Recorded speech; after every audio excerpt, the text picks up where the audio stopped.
set? Terry, can you hear us? Yes, you can hear me? Yes. Perfect. Wendy, would you please call the roll? Council President Paul M. Rodrick. Here. Vice President Tom P. Welch Here. III. Councilor Terry Flynn. Here.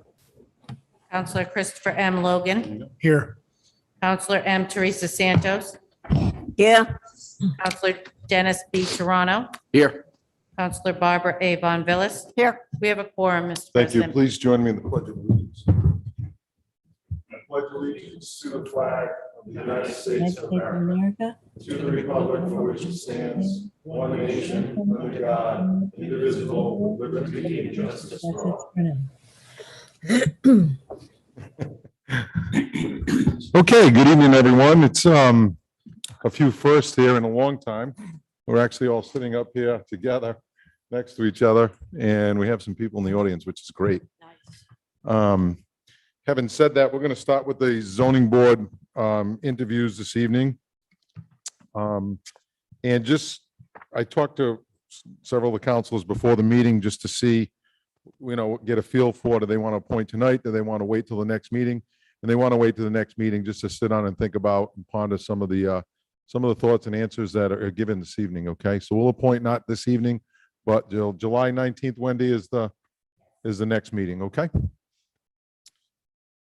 Okay, so number one is zoning board interviews, 6 p.m.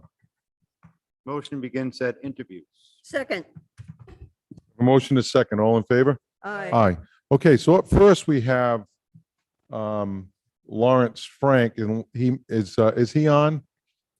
Karen? Okay, so we'll take Mr. Frank first. Is Cassandra on?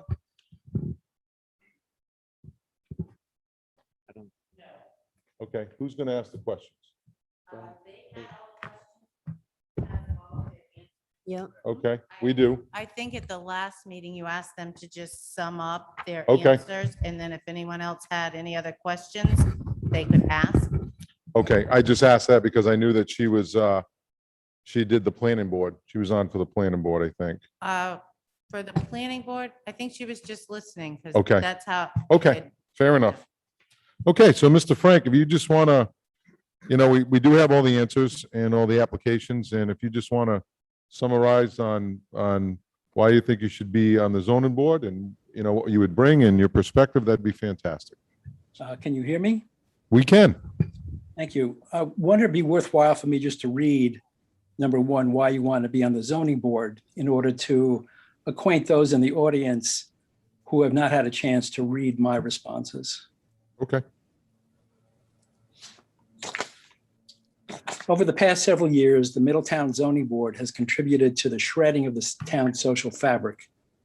Its members have approved special use permits and variances with total disregard to the Middletown Comprehensive Plan.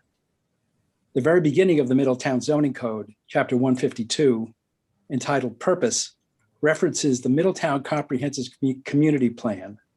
Purposes of the chapter, it states, quote, "The districts and regulations set forth in this chapter are established in accordance with the Middletown Comprehensive Community Plan for the purpose of promoting public health, safety, and general welfare of the town." Four times in Chapter 1, it is noted that the comprehensive plan is part of the zoning code, and both are to be taken into account for the benefit of the citizens of Middletown. The comprehensive plan is part of the zoning code. It is the obligation of the board to understand and commit to upholding the principles and requirements that the comprehensive plan as it considers the zoning code while making decisions. And yet the current zoning board ignores the comprehensive plan almost as it didn't exist. And if that is not enough, decisions are made without fully understanding the projects being proposed. The proposal for a gas station that is now operating at the intersection of Aquidneck Avenue and East Main Road was rejected by the planning board. The zoning board ignored this and approved the gas station. At the invitation of then Council President Robert Sylvia, Chris Souza, a member of the zoning board, spoke before the council about his vote to approve the gas station. Quote, "I don't know all the iterations of that project, but what I do know, they're taking a site, God knows what goes on in that motel, and you've got people with some money that are coming in trying to run a reputable business, and they obviously see a need for another gas station, or they wouldn't be putting their money towards that, end quote. This, unfortunately, is what passes as thoughtful consideration from the zoning board. In addition to his admitted lack of knowledge about the project, the idea proposed by Mr. Souza that what is in the best interest of business is necessarily in the best interest of the town is nonsense. Another issue is the overall approach of the current board. It appears that each application before the board gets a yes, unless there is a compelling reason to say no. This puts abutters or anyone else who oppose an application at a disadvantage. When citizens who are opposed begin to offer their objections, they are often interrupted and asked if they have any professional qualifications. The answer is usually no, and then the zoning board tells them that, in effect, their comments will be disregarded. Those who have applied for the variance are often accompanied by attorneys or, quote, experts. Attorneys and expert witnesses cost money, an expense that many citizens cannot afford. My solution for this is that any application for a variance or special use permit get an automatic no unless there is a compelling reason to say yes, putting the full burden on the applicant. The zoning board represents the town and all its citizens, not just a special interest that have had one success after another before the board. Members of the zoning board should be committed to following the comprehensive plan in all their decisions. Members of the zoning board should be free of any commercial real estate interests. Applications for variances and special use permits should assume that their applications will be rejected unless they can offer compelling reasons for approval. The town has suffered too long with a zoning board that has put special interests ahead of the welfare of its citizens. Thank you. Okay, thank you, Mr. Frank. Do any council members have any questions of Mr. Frank? Yes, Mr. President. Yes. I have Councilor questions. Flynn, go ahead. Yes, Yeah. ma'am. Ask them now? Yes. Okay. I just have two questions. Mr. Frank, what did you do as your career, before retirement? I started my career as a photographer while living in the Midwest. I was with a newspaper called the Daily Iowan in Iowa City, Iowa for 3 years, 2 years as director of photography. I spent considerable time on the Pine Ridge Indian Reservation in South Dakota. At Pine Ridge, and with the support of the Polaroid Corporation, I taught a class on photography. For 13 years, I was living in Manhattan. I was a regular contributor to the New York Times and also the ACLU National Office. I served as director of photography for Medical Month, a trade publication. And recently, or actually shortly before retirement, I taught myself how to weld and have spent considerable time creating sculptures out of stainless steel. Okay, thank you. So, Mr. Frank, you've been in front of the council many times before, and we all know that you speak your mind. And some people don't like that. They see it as aggressive or inappropriate in a town volunteer. And you question how you might work in a group. And I would just like you to address these concerns to councilors and to residents. Surely.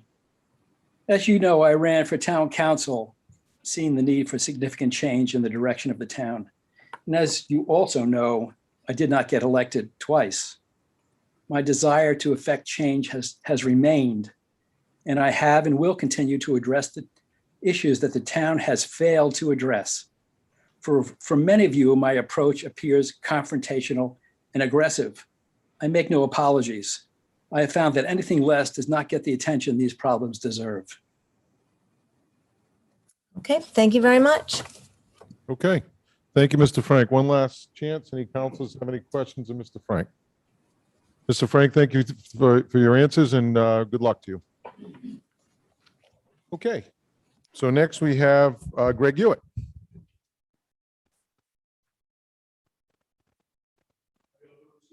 Good, Greg. How are you?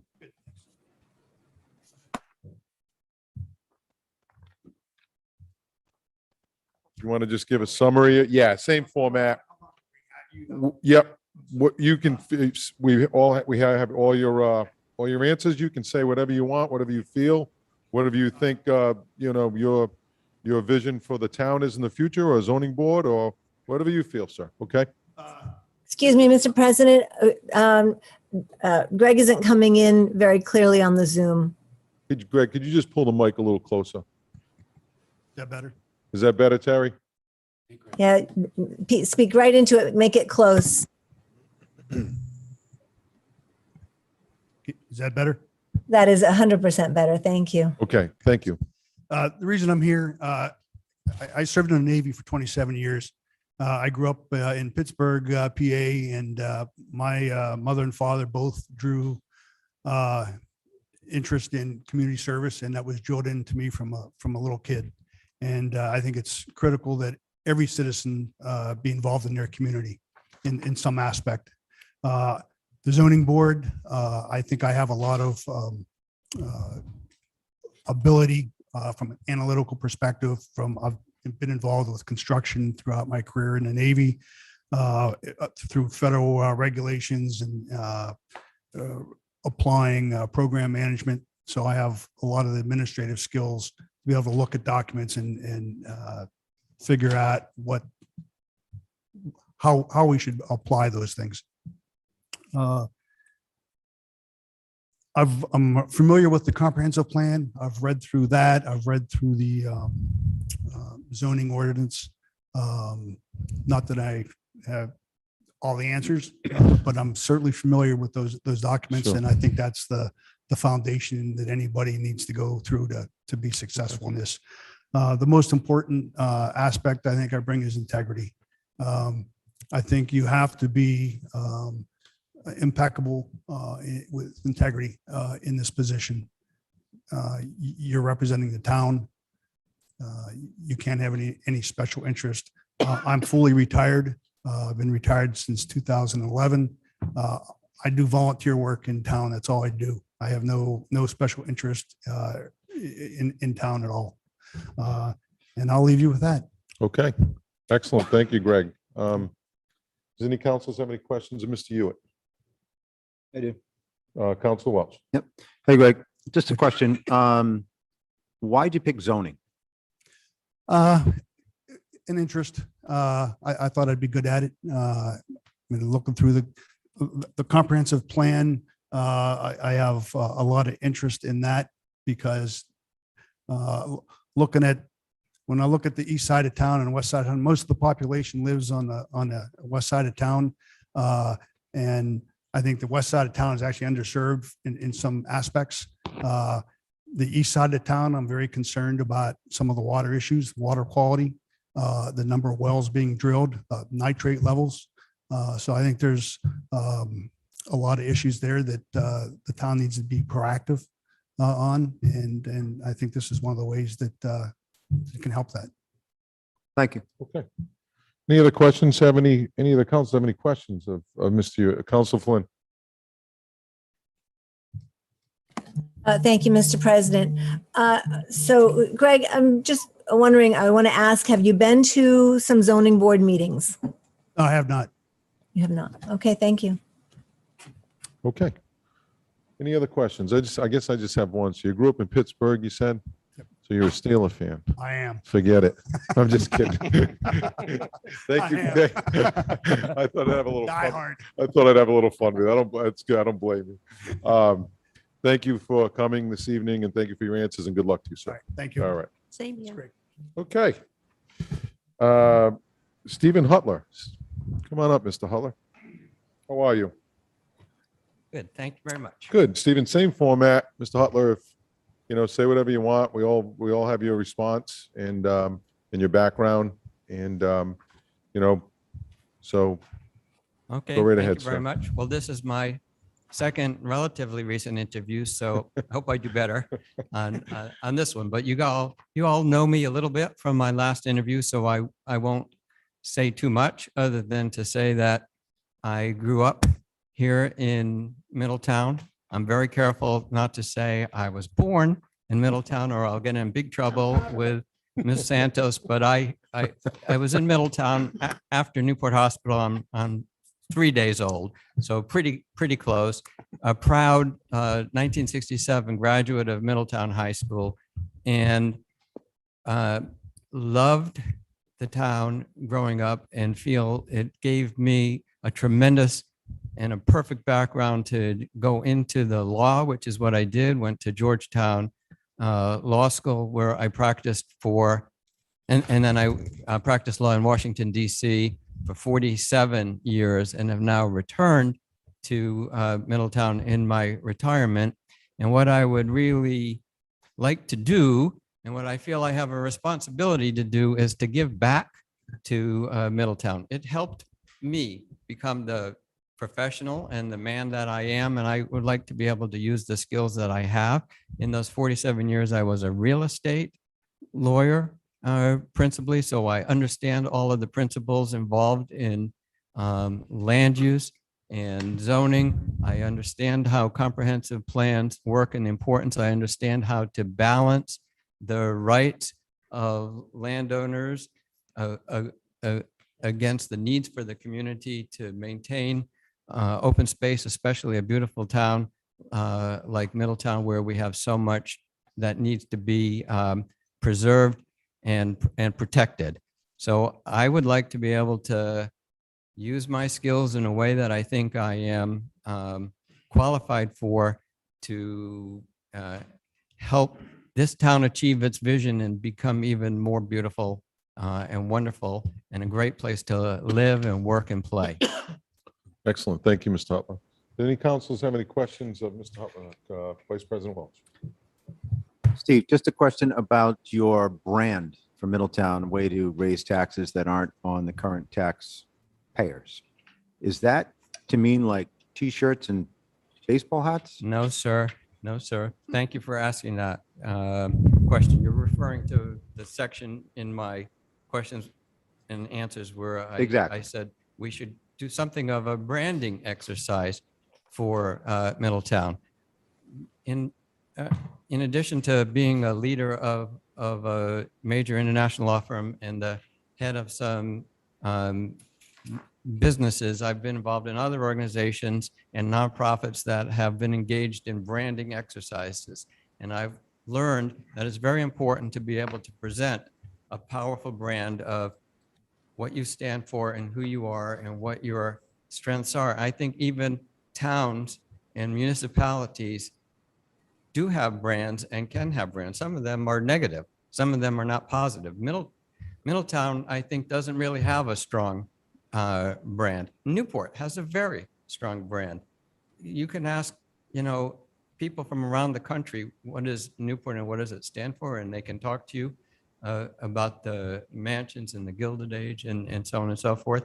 And I don't feel that we have created a strong enough sense of who we are in Middletown to attract all the people that we need. We do need to bring people. We do need to bring young families into Middletown. We need it to not be a town that is losing population and growing older all the time. And I think we have all of the natural resources in place. Amazingly so, such a gorgeous community, so many recreation opportunities, such a strong culture, that if we present it well, then we're going to be able to attract those people that we want to attract, those families we want to attract, those businesses that we need. So I think we could go through a branding exercise that helps us figure out how to present Middletown in a way that reflects the ways in which we are attractive, and that will help us achieve our vision and our goal. Much, much different, sir, than T-shirts. Understood. Could you just tie that into the zoning board for me? Certainly. The zoning board, along with the planning board, obviously helps carry out the comprehensive plan. I've looked at our comprehensive plan. I think it's a really, really well done comprehensive plan. It needs to be implemented in large part by the zoning board. This plan creates a vision for our town and how we can achieve it. Perhaps more than anything else, the comprehensive plan creates that vision. And we won't achieve our our vision. We want to achieve our goals. If we depart too much from it, or we're very ad hoc in terms of all of our land use decisions and building activities and so on. So the zoning board is somewhat legalistic. I think it helps ensure that the requirements of the building code and the comprehensive plan are achieved. Thank you. Okay. Mrs. Santos. Thank you, sir. Good evening, sir. Welcome. Thank you. I would like you to explain the specialized real estate that you are in. What do you specialize in real estate? Okay, so I grew up as a commercial real estate attorney. So this is a big law firm in Washington, DC. We have 700 lawyers, and we have very significant numbers of developer clients and lender clients, and we do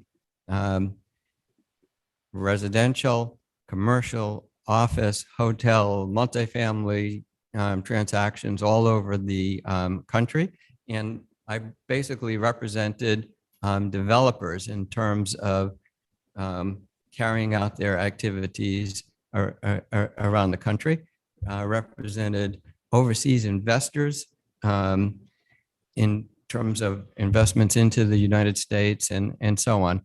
Oftentimes, land use issues are critical to the ability to develop property. So although I wasn't a land use lawyer per se, wasn't just zoning law, I was always involved with land use as part of the development requirements of our clients.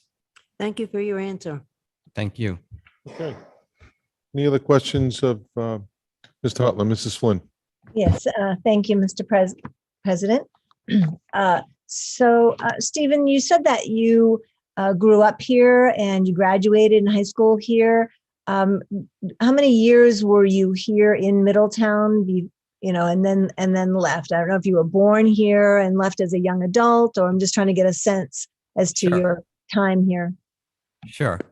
So I was born here in 1949, and I lived here all my years growing up. 67 graduate of Middletown High, then went off to college. I also studied in Germany at the University of Munich for a while, and then I went to Georgetown Law School, and that's when I stayed in Washington, DC. Of course, my parents were here in Middletown, and I returned all of the time to visit Middletown, to visit my parents. And then I am very, very fortunate because I took my wife to visit my parents. And the very first time she came to Middletown with me, she said, "This place is so spectacular. This is where we're going to live when you're retired." And son of a gun, that's what we did.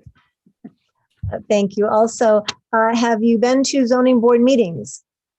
I'm happy to be able to tell you, yes, I have.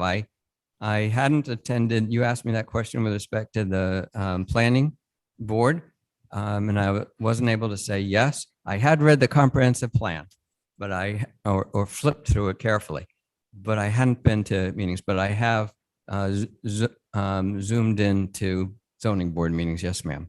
Okay, last question, Stephen, and I know that in your career, you help propel development in beach communities according to your resume, your written questions.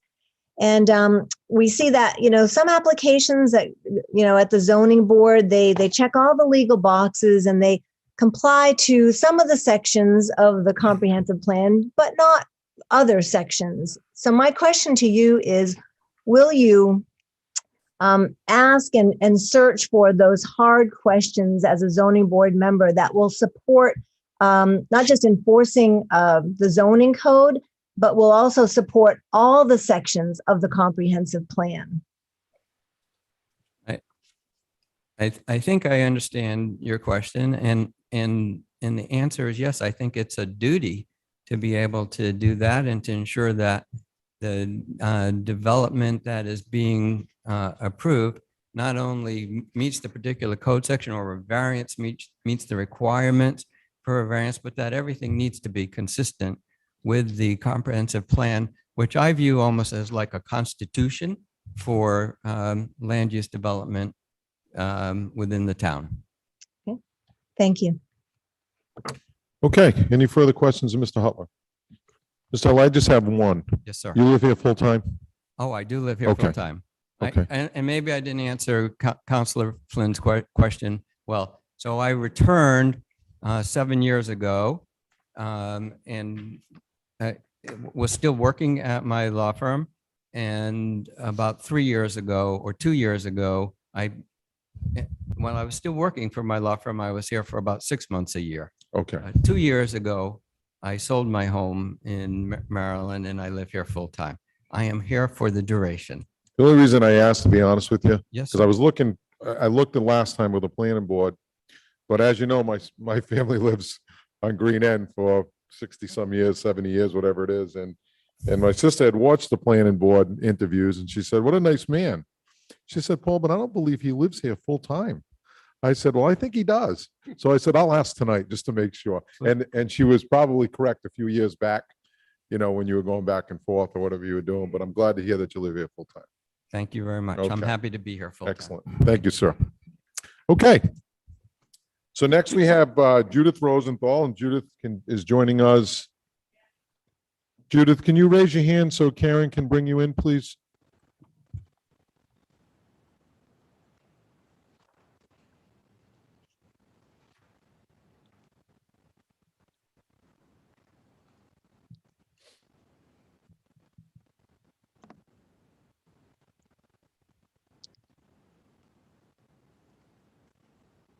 Okay, Judith, can you hear us?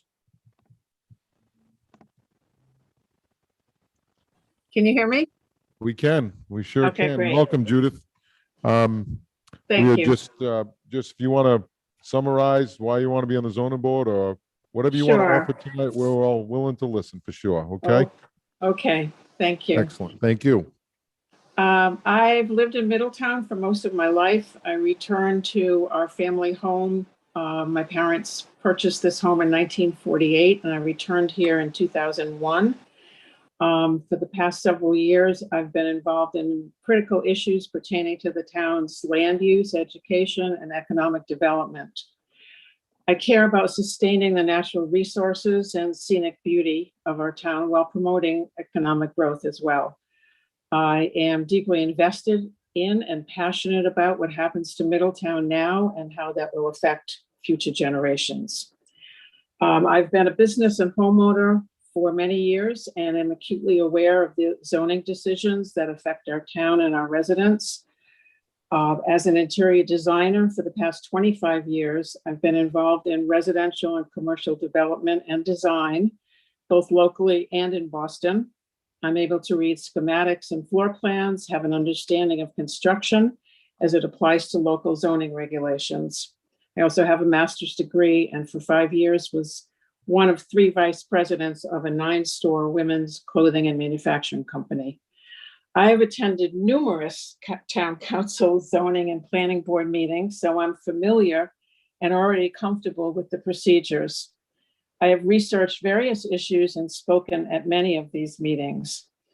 You may remember at the council's June 15th recent meeting, I presented to you my review of the Atlantic Beach District overlay. That review process gave me an opportunity to become familiar with the uses table in section 602 of the code and the Middletown Comprehensive Plan.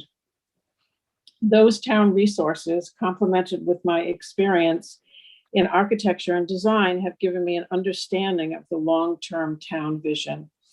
I'm a resident who cares deeply about Middletown and would bring additional perspectives to the decision-making process if appointed. I think the most important responsibility of a zoning board member is enforcing the zoning code, when reviewing land uses and building applications. I also feel it's vitally important to balance the sometimes competing interests of property owners with the interests of the public, and to ensure that zoning follows both the general purposes and intent of the goals of the Middletown Comprehensive Plan and the town zoning ordinance. Let's see. I believe the most important land issue is the 15 acres of land on the West Main Road, Cottington Highland.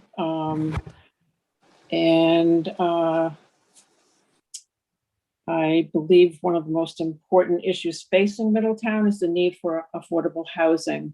I think focusing on developing this land for seniors and low-income residents would benefit the town.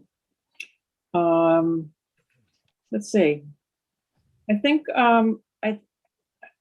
identifying the most important assets of the town and improving and capitalizing on those, similar to what Mr. Hutler said, making a clear brand for the town so that people understand what we offer, which is natural resources, cultural, scenic, and recreational resources, and our proximity to Newport.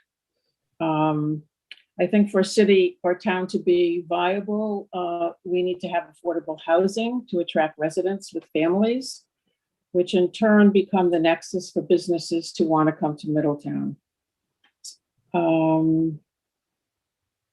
Also, I feel we must have a high-functioning educational system so our youth can achieve the skills and put those to use in the town, in the businesses that we hope to bring here.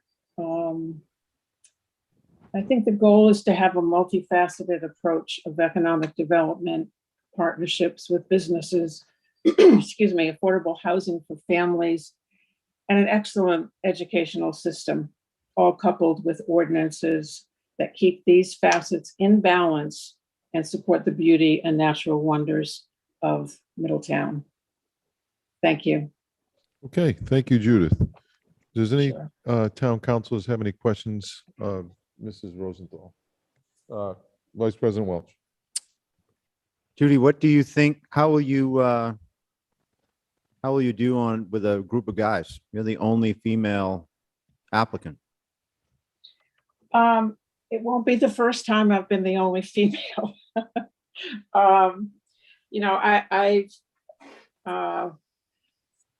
As I said, I was vice president, one of the vice presidents of a company in Boston, and the other vice presidents were all men. I belong to Wanamatanami Country Club, and several years back, I challenged them because women were not allowed to play in the morning. And after hiring a lawyer and going through this and that, I became the first woman to play in the morning in the history of the club. And I played with all men. I get along well with men. I have many male friends, and I don't see that as a problem. Thank you. Sure. Okay. Anybody else have any questions of Mrs. Rosenthal? Mr. President? Yes, ma'am, Mrs. Flynn. Thank you. Thank you. Just a quick explanation. I'm noticing in your written answers that of the questions submitted that you mentioned Blue Industries. I'm wondering if you could explain that.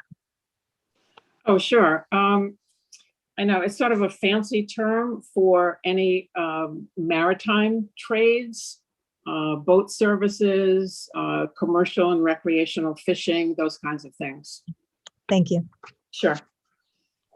Okay. Any further questions? Judy, thank you very much and good luck to you, okay? Okay, thank you very much. Appreciate you getting on. Thank you. Yeah. Okay, next we have Christopher Souza. Chris, can you raise your hand? And Karen will bring you in, okay?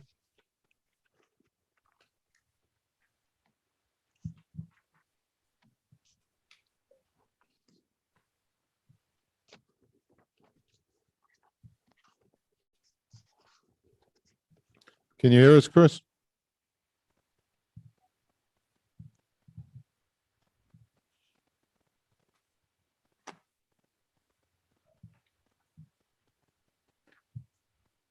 Chris, can you hear us?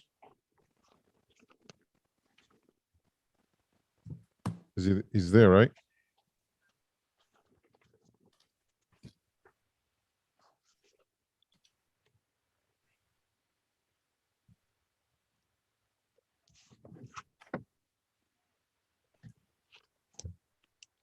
Chris, can you hear us?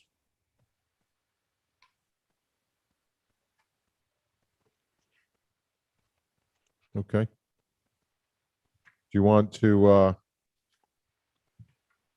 want to go to the next person? Well, Chris, we'd love to hear what you have to say, and we will.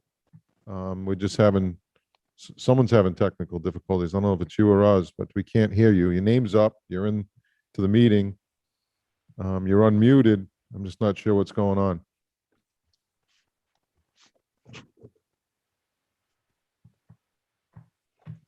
Okay.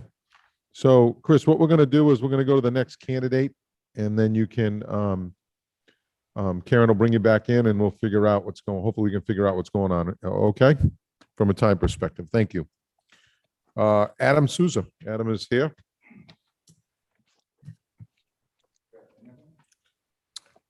Hello, Adam. Thank you for having me, Council. Thank Appreciate you. it. So same format, Adam, just whatever you feel or what you want to offer, and why you Certainly. think you should have the position or Just want to whatever. make sure Councilor Flink can hear me. Yes.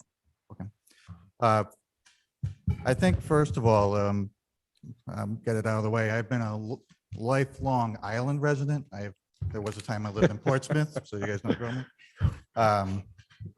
But with that, as my family is getting older, I've given back to charitable causes in the past, serving on boards for varied communities, charities, as well as the Fort Adams Trust, which I'm still currently a member of. But I've been looking, and I've not really been giving back to the town that we live in, that we've raised a family in, and we plan to retire in.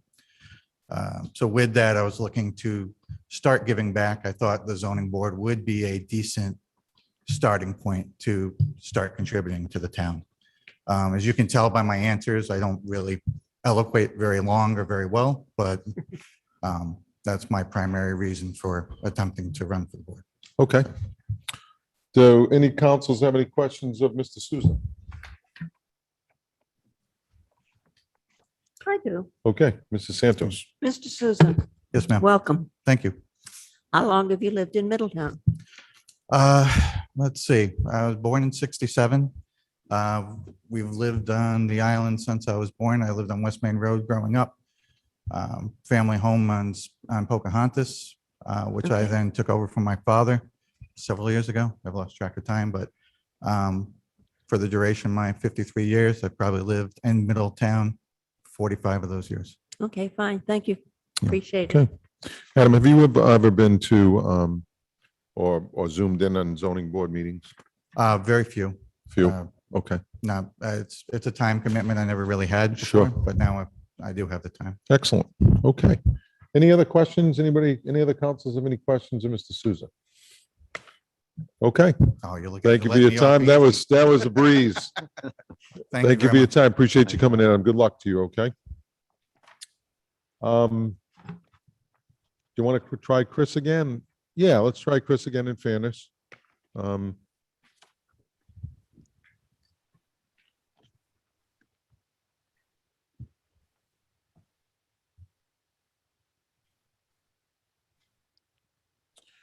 Okay, Chris, can you hear us?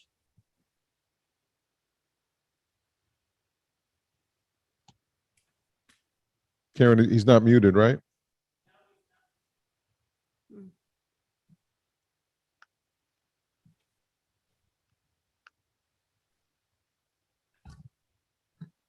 We can see a hand up, Chris. You're not muted. And I'm not sure what the issue is. Hang on one sec, Chris. Karen's gonna try and work some magic over there.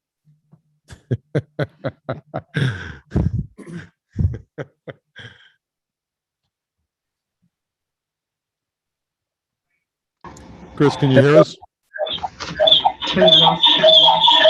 Yeah, I'm here now. Okay, excellent. So Sorry, Chris, it's- gang. I wish I could have come in tonight. I'm out of town at a hotel in Provincetown, and technology is beating me tonight. Okay, so Chris, just, we all have the answers and to the questions. We have your background. If you just want to give a brief summary of why you want to continue your service on the zoning board, or anything you want to say relative to being a member of the board or being reappointed to the board, okay? Sure. Yeah. I mean, the most enjoyable thing being on the board is to help people do things, to help my neighbors, the citizens, the business owners of the town get things accomplished. And I just want to say that there seems to be an underlying trend in certain circles that it's better to say no than yes. And my approach as a zoning board member has always been innocent until proven guilty as far as approving applications. What people forget is the ex-building inspector, Jack Kane, and the new building inspector, Chris Costa, they go through these applications quite a bit with the applicants before their submissions. And I think by the time they see us, things have been watered down a little bit already, where a lot of the time people aren't asking for things that are all out that unreasonable. Our decisions are dictated by our zoning board handbook, and sometimes our hands are tied and we approve things, and we maybe wouldn't have approved certain things if the zoning code handbook didn't require us to do that. It's kind of like convicting someone of murder or letting them off. There's certain things in there that we have to abide by. And I hear a lot about affordable housing and senior housing and things like that. That's something that could be rewritten into the zoning code book, maybe accomplish some of those goals. It seems like what we're trying to achieve is some synergies between the planning board, the zoning board, and the town council. And sometimes things aren't written so that we can all work together perfectly. The comprehensive plan talks a lot about farmland, and open spaces and historic buildings. And it seems like most of the controversy in Middletown is over in the beach neighborhood, where people have built these McMansions and they're part-time residents. And a lot of local people don't like that. And what I think about that a lot of the time is that ship has already sailed.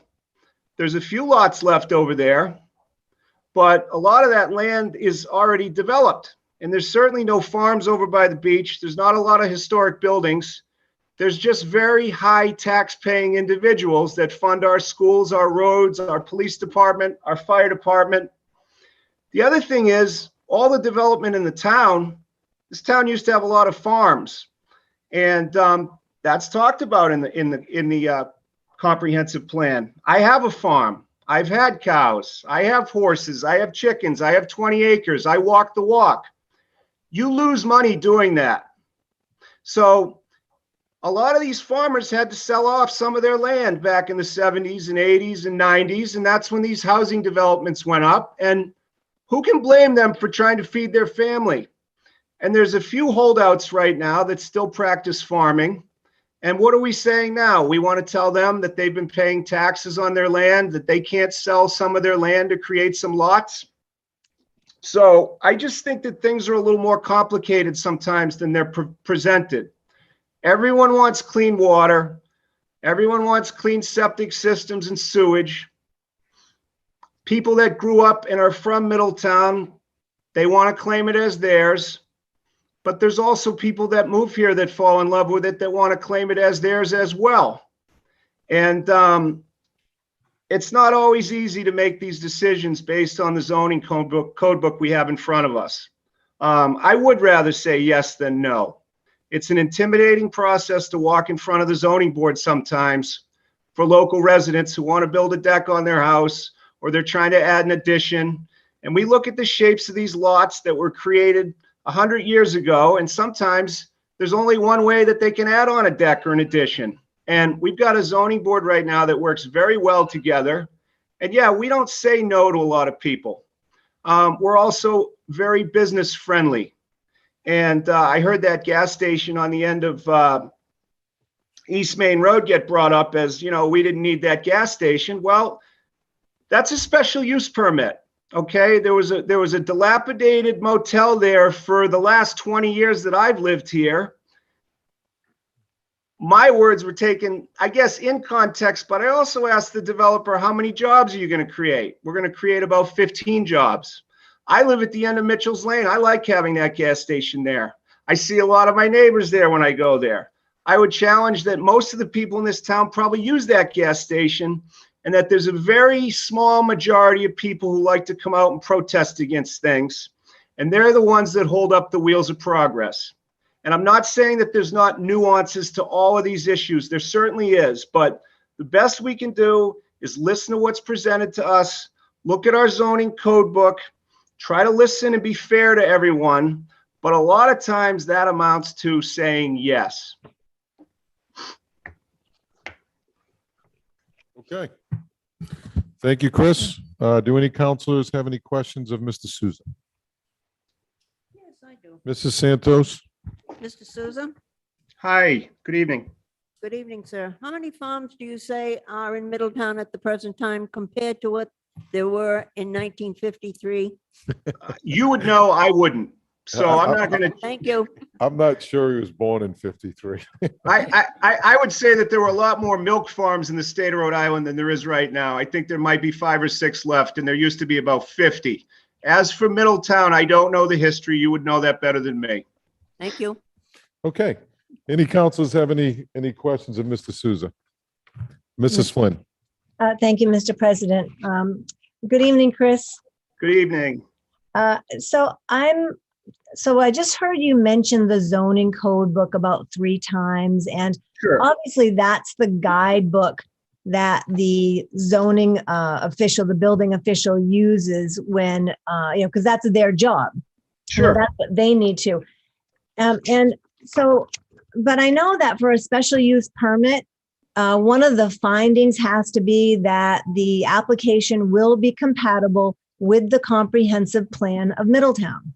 Sure. And for a variance, one of the findings is that granting of the requested variance will not alter the general character of the surrounding area or impair the intent or purpose of this chapter or the comprehensive plan upon which this chapter is based. So my question to you is, you didn't mention the comprehensive plan at all in your application or in your written questions.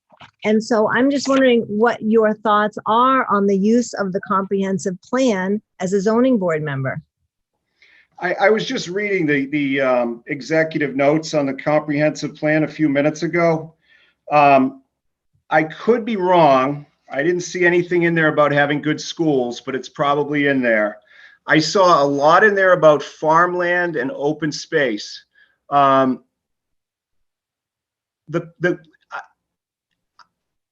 this world we live in now, I feel a lot of things can be bent a certain way depending on one's agenda. You and I could have 2 different agendas as far as how we feel about business development, housing development. We could shape shift the comprehensive plan to support your worldview and my worldview. So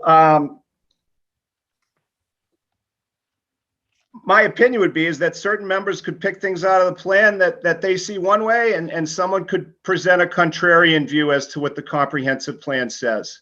I mean, this is, I mean, what you asked me a question, what decision, name a couple decisions that the zoning board has made in the last 5 years that were bad decisions for the town, that the zoning board was solely responsible for. I would, we're not looking, Chris, tonight. I understand, but we're not going to go back and forth on Sure. decisions. We're going to stick to format of, the summary of why you think you should be on the zoning board, and we're not going to debate. Okay. I any understand. type of decisions made, decision to decisions. Hey, look, I sat on that zoning board for 4.5 or 5 years. I would take back a couple decisions that I made looking at looking at them now. Sometimes they look different on drawings. You know, you can do all the homework you want until the thing's built sometimes. You know, sometimes the picture doesn't do it justice, but that was just when I look back on my time on the zoning board, but I definitely don't want to go, we're not I going to debate understand. and go back and forth, okay? I understand. Does anybody else have any? Go ahead. I would agree to you that by and large, we're trained to go off the zoning board code book. And maybe we should discuss the comprehensive plan a little bit more as it relates to development in the town. But someone would have to point out to me specific decisions that we made and how the comprehensive plan runs counter to the decisions we made. Okay. Thank you, Chris. Does anybody have any other Thank you. questions of Chris Souza? Chris, thank you for joining us from your vacation. Appreciate it. or- Thanks. Or your weekend away, whatever it is, and good luck right. to you, sir. Appreciate you. Thanks. Thank you. Thanks for all your time, everyone. Thank you. Thank you. Okay. And we have Rick Lombardi. Come on up, Rick.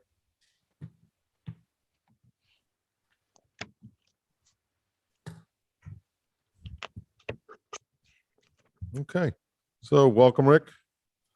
Good evening. Good evening, members Looks of the a council. little different seeing you on the other side of the dais.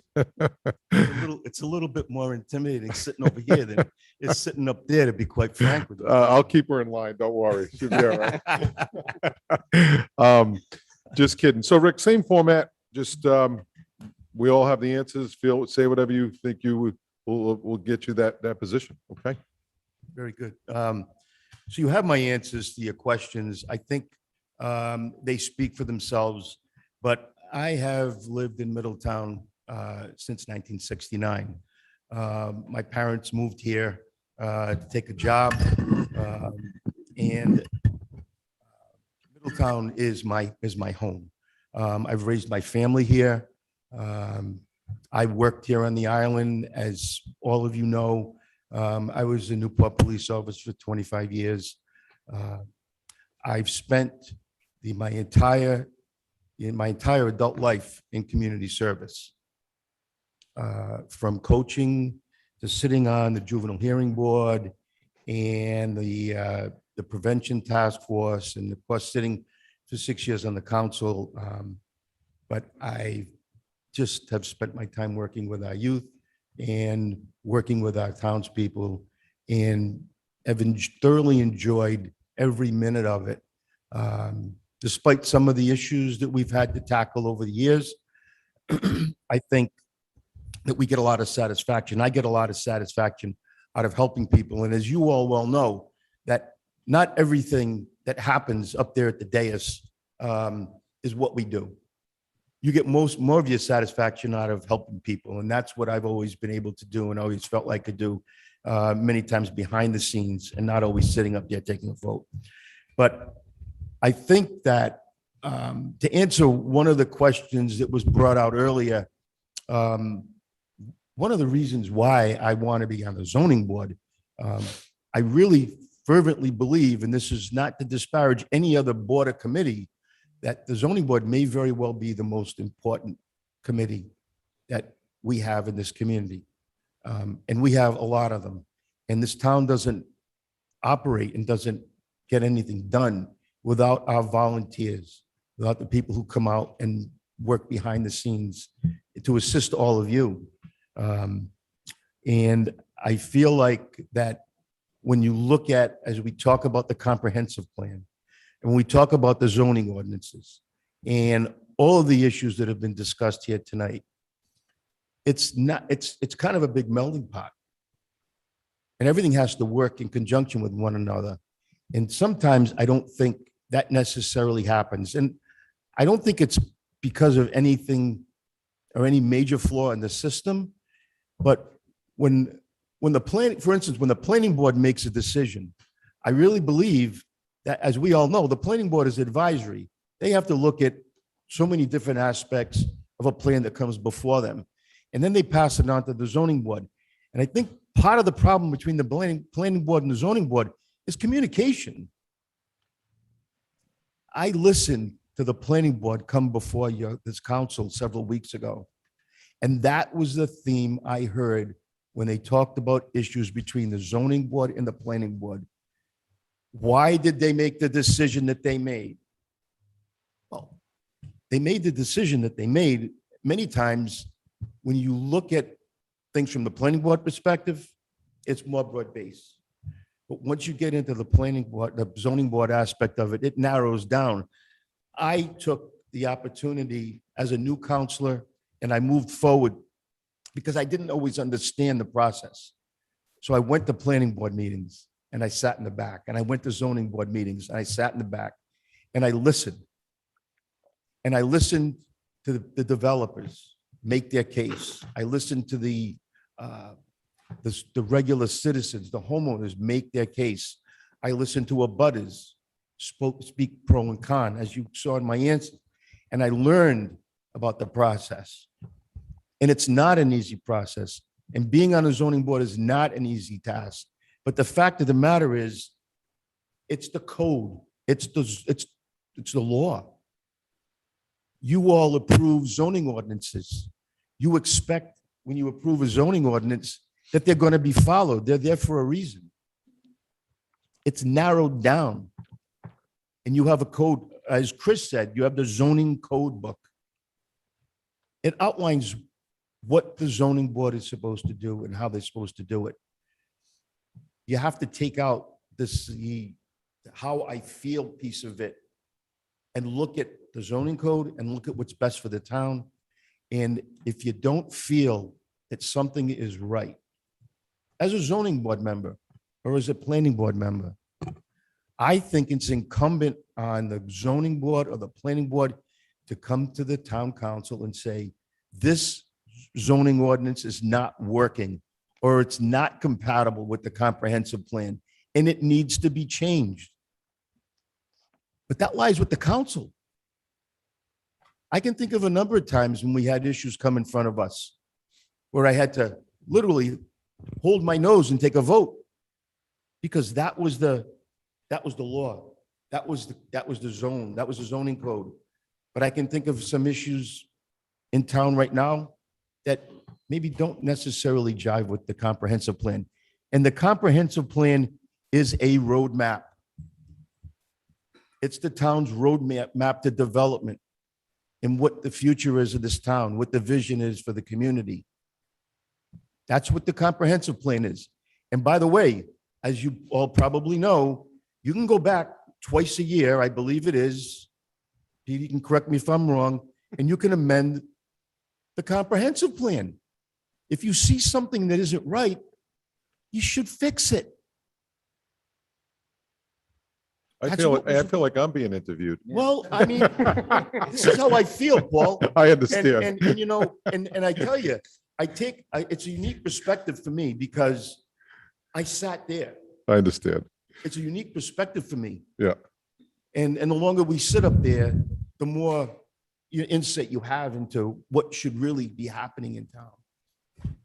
So I think, you know, at the end of the day, one of the questions was, what was my vision for Middletown? Well, my vision for Middletown was what it was like, 25, 30 years ago or when I was in high school, because I liked Middletown a heck of a lot more back then, but I love Middletown now. Rick, you were in high school more than 25 or 30 years ago. You're right.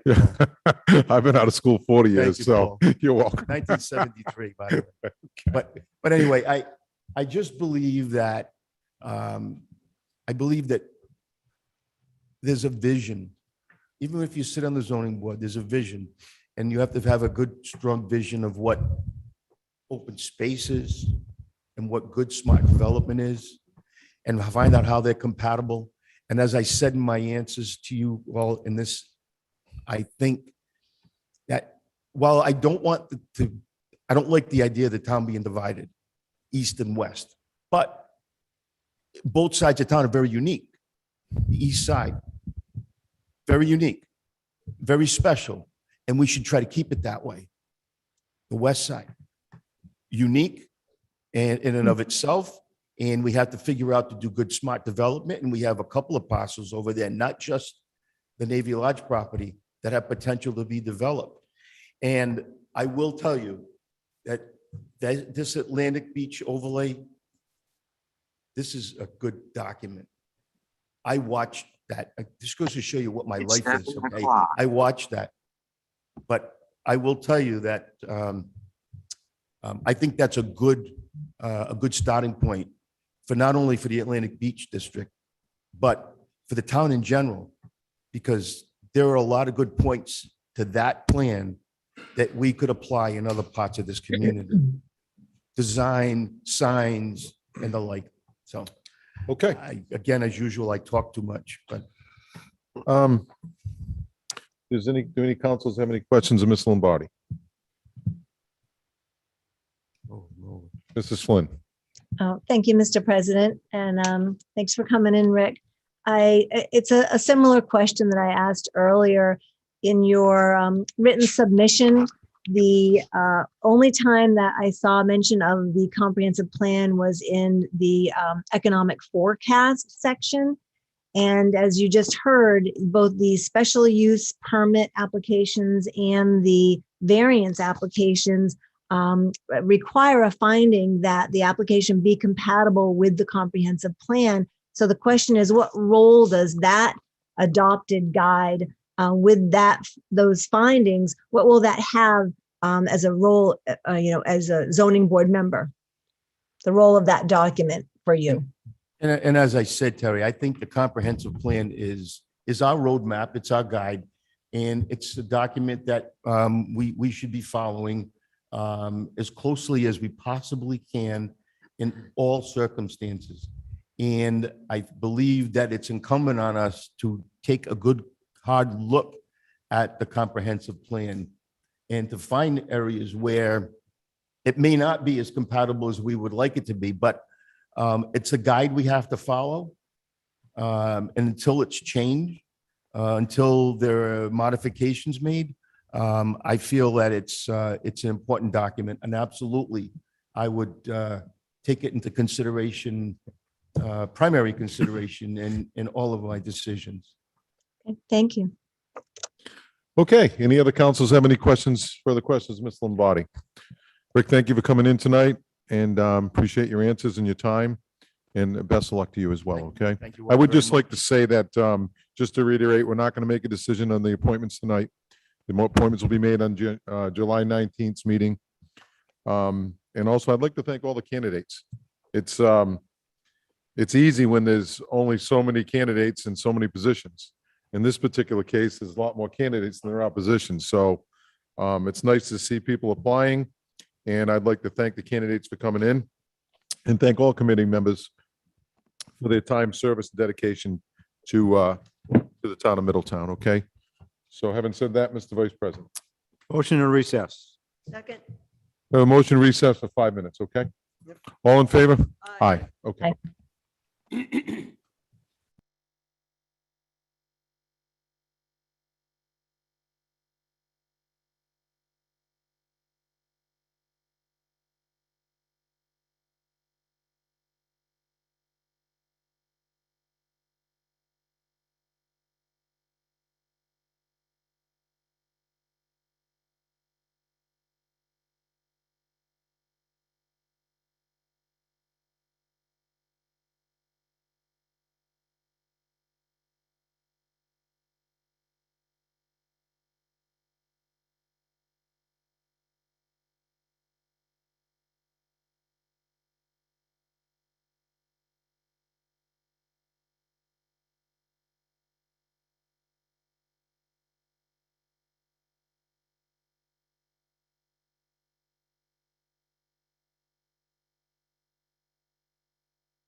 have you been?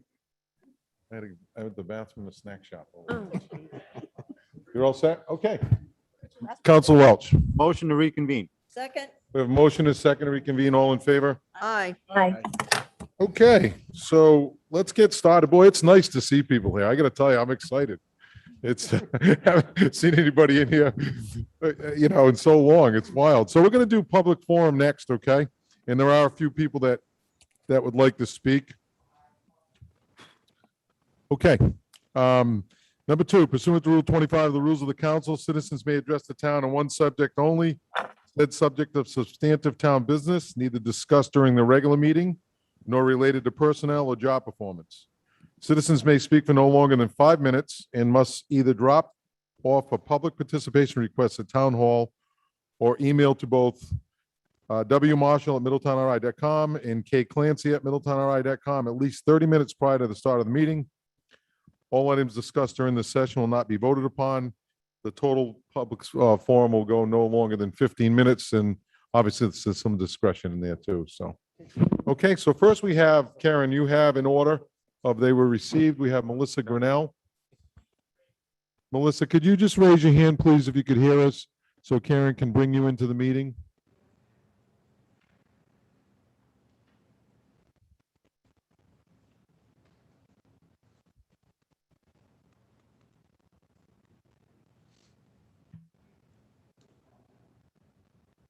Is she there, Karen? Okay. Melissa, could you just unmute, please? Hi, can you hear me? We can. Just your name and address for the record, please. Melissa Grinnell, 790 Green End Avenue, Middletown. Okay. Go right ahead, Melissa. Oh, okay. First of all, just thank you, Town Council, for hearing me tonight. And many thanks to Wendy Marshall for her quick response. So my name is Melissa Grinnell, and I'm a lifelong Islander. I was raised on Purgatory Road, right down the street from where I live now on Green End Avenue. Since growing up here, many things have changed, except my love for this town, which has never changed. This June marks my 6th year here in this house on Green End Avenue. And things have even changed since then, including many more pedestrians, many more cyclers, neighborhood now filled with many more children, which is the reason I am here tonight. My son and his 3 friends witnessed a horrible car accident last Wednesday evening. And one girl actually still has nightmares, which is why I would like to just talk to you for less than 5 minutes. 3 seconds. 3 seconds is the average time a driver stops at a stop sign. And according to the Manual on Uniform Traffic Control Devices, the all-way or 4-way stop sign reduces the number of car crashes, which is a good thing because since June 2016 to June of 2021, there have been 17 motor vehicle accidents on the corner of the intersection of Green End, Paradise, and Berkeley. And this does not include bicycle accidents, which I already know there was one because I called 911 2 years ago. There are many benefits to having a 4-way stop sign placed here. The first one is it determines an orderly right of way. And I think with this intersection here, many drivers think either there are no stop signs or it is a 4-way stop sign, and it causes much confusion. So determining an orderly right of way, I think, would help. Number 2, it assists with pedestrians and bicyclists. Number 3, a 4-way stop sign is inexpensive to install. And number 4, it can reduce the number of car crashes at the intersection, which hopefully would happen because, like I said earlier, we had 17 car crashes. And I'm here not only as a concerned parent, but as a neighbor or a friend to any other person, young or old, who would be running or cycling or just walking. There are so many children in this neighborhood now than there have been that I've ever seen.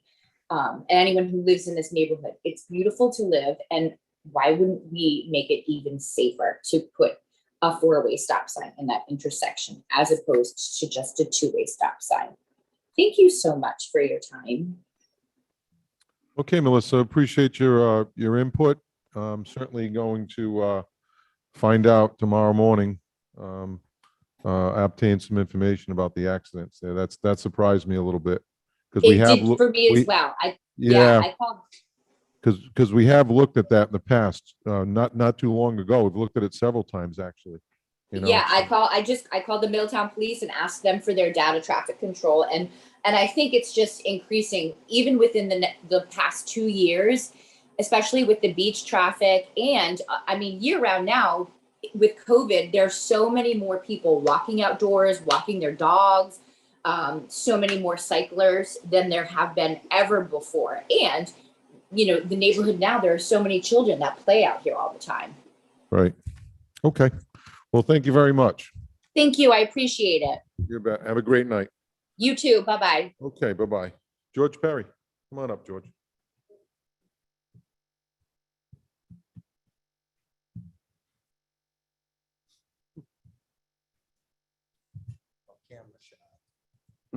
George, I've never known you to be shy. So I lied. All right. Go ahead. Sorry. I'm here tonight about our. George, can you speak into the mic, please?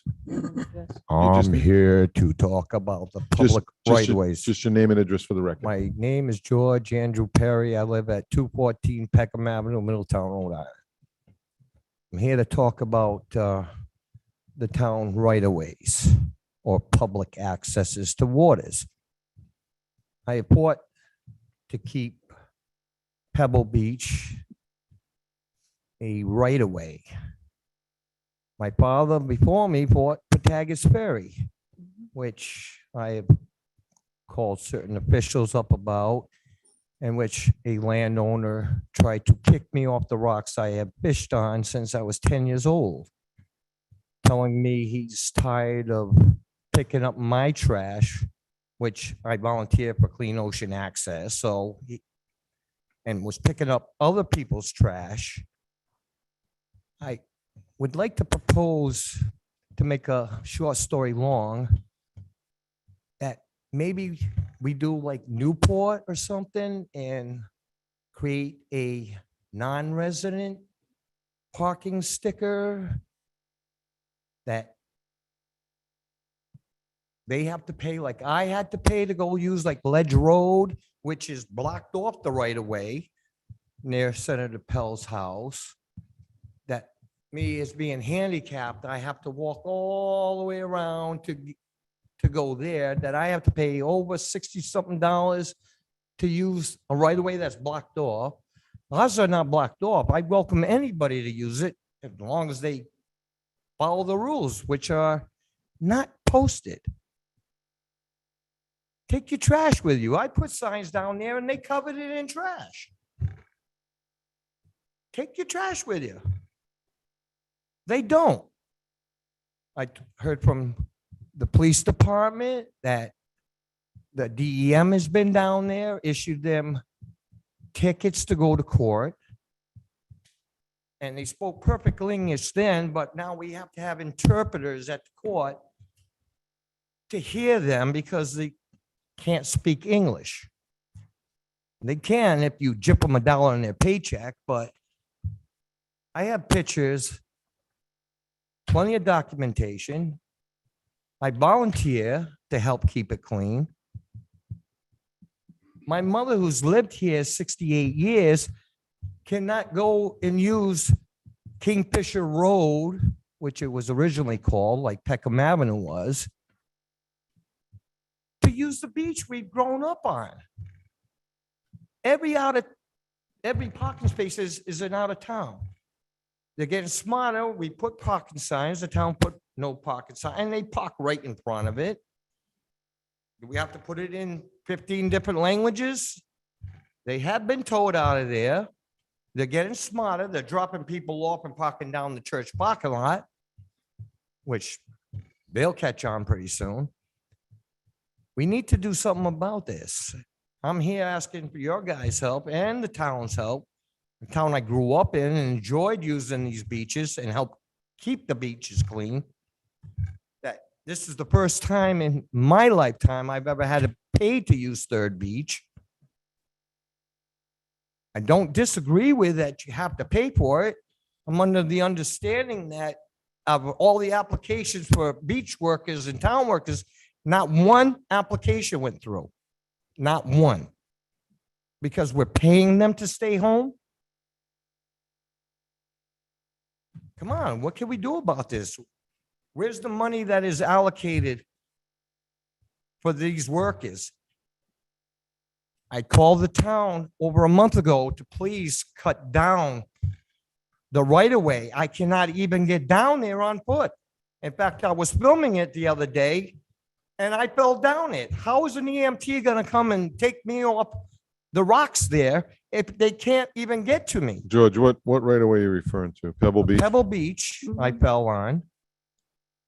Because you have to be a Mario's brother and hop from stone to stone to get down there. Yes, Number one, yes. you have a handicap parking space. What good is it if I can't walk down to the beach? I would even volunteer getting my neighbor with a backhoe down there and clear it out if you don't have the time or the manpower. We need to form maybe another kind of committee to volunteers to police these areas to help out our town. I'm trying to take our island back, the island I grew up on, I call home. I can't even go there. I can't even go to Taggart's Ferry without somebody trying to quote me a law that doesn't exist. Because they have to pay taxes to a mean high tide mark, which is in the water. They spray painted at low tide orange fluorescent paint on the rocks. And the police officer came up to me and told me I had to leave because I trespassed on his property. Well, little did he know I had waders on and I walked on the other side of the line out to the place I like to fish. And he's telling me to get off. I'm trespassing and I don't know what I'm talking about. I told him to call the police department and call the ambulance because one of us is going in the drink. Well, don't do that. You know me, I wouldn't know. do that, I but know. I felt like doing that. Okay. There's big money here. My mother's on a budget. Her property just got reassessed. Her taxes just went up. We're paying more taxes and getting less for the dollar. What can we do? You tell me, we elected you. We put you in office. You tell me what I have to do. I'm more than happy to volunteer my time, free of charge if you want. I don't care. I don't want the money. I want access. Mhm. It's all right. We're in the middle town. Newport wants to merge schools with Middletown. I want our beaches back. I want my right of way back. I want to be able to get to my right of way. Okay. So whatever you guys come up with, I would be glad to volunteer my services, my knowledge about how to fix some of these problems. You tell me when and where, I'll be there. Okay. May I question? Yes, Mr. Perry? Mr. Santos. Mr. Perry, good evening. Thank you. I am familiar with Pebble Beach and also with one of your close neighbors on Indian Avenue. I have all the pictures that she sends me through email. Now, you're going to tell me you go down that ledge to go to the beach? Do you? I hope you don't. I try to. Don't, please. Is there, I gotta ask you something, Mr. Sanders. I Go ahead. know you very well. You know my dad Yes. and my mom. Yes. I thought there was some kind of easement that if you have no accessibility, that the landowner had to give up like 10 feet of land to walk along the shoreline until we can find access to get to the beach. I am not a lawyer. I think maybe you should address that to us. Well, council- I know for a fact that one landowner Yes. really got upset about this issue and they put a fence up, gave the 10 feet. They also put a turnstile on there for the cows to walk through and the people to find out how many people were actually crossing their land. When Night Shore, this is nice, was giving the town a hard time because she was a different kind of Doris Duke that had money. built the seawall down there, that she built it on the wrong side of the property line. And they waited until the last stone was put in, that they got even with her. And, I'm sorry, you put it on the wrong side of your property line, and made her take it down and put it on her property. So you played with the farm boys long enough and the people in the town that you know, it's not about the money, it's about the right. Now, you're also going to find that trucks are parking not on the area going down to Pebble Beach. They're parking alongside the road. And the majority of those trucks are out of towners. They are given tickets, but I haven't been able to find out whether or not they appear in court or pay their fines. Well, most of the out of towners are, you know, catch me if you can, I'm leaving town, you're never gonna get the money. That's right. Thank you. You're You, right. you understand? Yeah, I understand. Well, perfectly. the part of Okay. the problem that I know of, and I did have a whole speech prepared today, and thank God for Jody Sullivan, you know, the head of the Chamber of Commerce, edited it for me. I don't really need that. I think we Okay. all know this is a beautiful, beautiful, beautiful island. I'd like to keep it that way. I would love to take my children, I'd love to take my grandchildren to the place I spent my youth in. But He's I don't talking want- to me up there, you know I that don't already. want you going down that wall there that's practically dirt. You're going to fall down that wall and they're going to have to pick you Well, I up. can show you pictures right now of the undercarriage of my car from going down Tagus Ferry.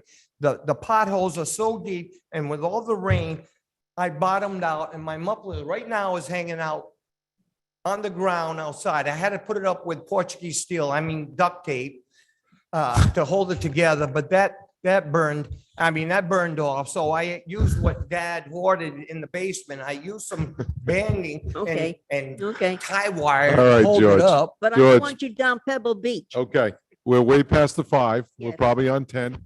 Hang on. You called me last week. Yes, sir. I ran into you on Sunday. Yes, sir. I spoke to Mr. Brown about the access to Pebble Beach and the safety there. He's going to have the town engineer, when he comes back from vacation, look at that. I'm not sure if he's back this week or not. And I know he's contacting Mr. Regan about We it are as in the well. process of reviewing the title to the properties Yeah. adjacent to Taggart's Ferry as well, so that we can understand exactly. Well, I thank you, Mr. Rogers. We did put the right people in office here, and I applaud you. for that. I freaking applaud you for this. Listen, I'm sure any of my colleagues would have done the same thing if you had called I them. so. understand that, but you know. Yeah. You're doing something Okay. about it. Thank you. Well, hopefully we can get it finished, okay? And be careful down Be there, George. careful. Yes. Thank you, George. Thank you, George. Okay. Comus. Come on up, sir. Good, how are you? Just your name and address for the record, Comus. Sure. The name's Comus Roses, 1223 Green End Avenue, owner operator of Flo's Clam Shack on Aquidneck Avenue, Flo's Driving at the beach in Island Park. Great clams. Thank you. Great fried clams. Happy as a clam. Great Wow. shot. too, that's in front. Thanks. Director Bruce. So Yeah. he'll be on TV during Shark Week. So I'm giving you I a heads can't wait. I haven't been here in the council in years. I can't remember when. I've been down there for 30 years now. And, you know, I mind my own business. I just take care of our business. And I've seen what's happened down there over the years. I grew up, I born and raised on Tuckman Avenue. And my father owned Atlantic Beach, where he operated the Seven Seas for many years until he sold it in the 60s. So I grew up down there, spent my teen years there and college years down that area. And obviously I settled back down there now as a business. I'm here because a couple summers ago, I was reading about the improvements to Aquidneck Avenue that the state wanted to do. So I said, I'll stop in here, you know, it was a summer night and we were busy, but I said, let me skip out. I was curious because, you know, everybody's for improvement and we need it down there. And I came in and they had a, you know, slideshow and then I started reading the package and then I started seeing these zoning changes and these ordinances, you know, and I'm saying, what is this? You know, and the idea of it was a vision that was created 14 years ago, I think. And you know, I think it was 14 years ago. And all of a sudden, like Jesus, it was resurrected. And it came down. I said, why? And I know why. Because it's an anti-development program. I know it. We know it. There's a handful of people, maybe two, that don't want any development down there. They don't want hotels. They don't want people. We don't want this. We want it the way it was. I was confronted by them, and they pleaded with me to object to the Cohen's application to build a hotel next to me where the two cottages are. And I told them, I said, hey, they're going to block my view. And I didn't know at the time, again, we didn't know about this meeting now because we're all busy. I didn't know you had a special meeting about this. I was waiting for it. I didn't know about it. And I didn't know about that meeting that night. I just happened to see it in the paper. I went. But I told them, I said, that's their right. If they meet the zoning ordinances, if they meet all the criteria, that's their right. And I was saddened to hear that they changed the front setback from 45 feet or 40 feet to 10 feet. If I had known that, I would have objected to that because it's taken up a big chunk of my view when they put this new hotel up. But that's where it is. And I told these ladies, I said, I'm sorry, I'm not going to do it. I said, personally, do I want to see it there? No. I said, business-wise, of course, it's good. And there's a hotel there already. There's a hotel next to me. How many more hotels can you put down there? One or two, maybe. And there were hotels back down there years ago. The one behind me, there was one there when the Sun and Sand was there, it burned down. There was another one behind the Inn at Newport Beach. That burned down. That was rebuilt. So you had a 24-hour restaurant that was loaded with drunks, from 1 o'clock in the morning to 4 o'clock in the morning, every night causing problems and trouble and noise and traffic jams. That went, now there's a hotel there, which is worse, So I started reading these ordinances and I went to Mr. Walensky, the planner. Walensky. Walensky. I said, geez, this thing is anti-development. He goes, I know. I says, well, what's up? He says, well, none of you guys are here to say anything. I said, we didn't know about it. We're all working. We don't know. In the middle of summertime, like even tonight, I made 7 phone calls and, Kelly's down there cooking pizzas. Jeff at the Seawell's wife there changing beds, and Scott's at Diego and his partner there, they're packed. They can't get out. Billy's here. He skipped out, and his brother's working in Portsmouth. So we had no notice about it. And I said, really? So the next meeting they had for another review, we came in with Jay Lynch. Well, after that meeting, I went out, I spoke to 95% of the people down there, the business owners, not people that lease property, but the actual owners of the property and the business people. No, we didn't know about it. No one knew about it. I gave them the pamphlets. They started reading it. They go, this is controlled. This is too much. We can't do anything. You got to build perpendicular to Quinnick Avenue to save the view of the reservoir. We're going, this is Route 138A. It's a state road. It takes you 20 seconds to go from one road. We live on an island. You want to see water, keep taking a right. You're going to hit the water somewhere. So- what is this? So Comus, I don't want to cut you short. Yeah. I want you to say whatever you want to say, but we got to be careful because Wendy just reminded me the fact that we're actually going to talk about the Atlantic Beach District tonight. And About what's what? the Atlantic Beach District tonight? You're going to talk about it. We are, and Yeah. we can't talk about, public forum's not allowed to talk about what's on the actual agenda. It's for items that aren't on the agenda. Oh, I put down because it was on the agenda. You That's can, not- you're welcome to stay and talk about that item.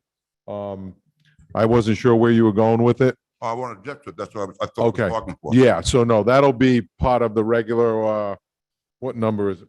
Oh, so I can talk after that? Yes, Oh, sir. good. All right, so I can change it. I had another request for Okay. speed bumps on Wave Avenue. How's that? That's what I heard you Oh, wanted. okay. That's what I heard Oh, you wanted. I thought, that's where I thought you were going because Okay, when I asked, I didn't know. I thought saw this your was name. 30. I asked Wendy, what yeah, does he want to talk about? She said, Okay. speed bumps on, speed bumps on Oh, yeah, Wave we'll Ave. talk about that later. So, But- okay. All right, speed bumps. We all know Wave Avenue is busy and busy. It's more like a service road really now. The hotels, you have people, the kids running from one hotel to the other, want to use the pool. And everybody knows that we all done it. We're trying to cut through there. You see the light, the traffic, but there's no problem cutting through there. You're going 10 to 15 miles an hour, not 50, 60 miles an hour. And it's just a matter of time. I talked to Tom when he was at the town garage. I said, what about some speed bumps? He goes, oh, you got to go to the council, you go back and forth. I almost bought some rubber ones and put them down there, but I didn't want to, do that. You got Rusty's, people come out of there, a couple cocktails and now they're at Newport Beach where they are. When you come out off of Memorial Boulevard into Wave Avenue, their check-in is right there. It's like, one car length in front of you. And if there's a car there, then you're gonna be stuck somewhere and other people trying to get out. So there's a lot of congestion. And the last thing we need is somebody get hurt, which they will after a matter of time.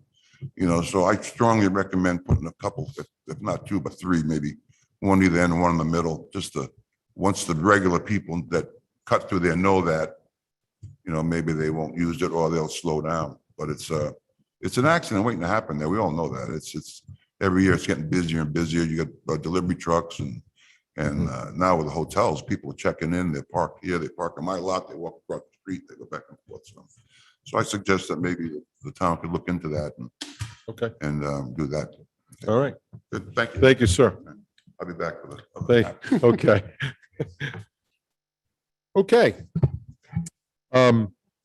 So at this time, I'd like to ask my fellow council if it's okay if we move up item number 24.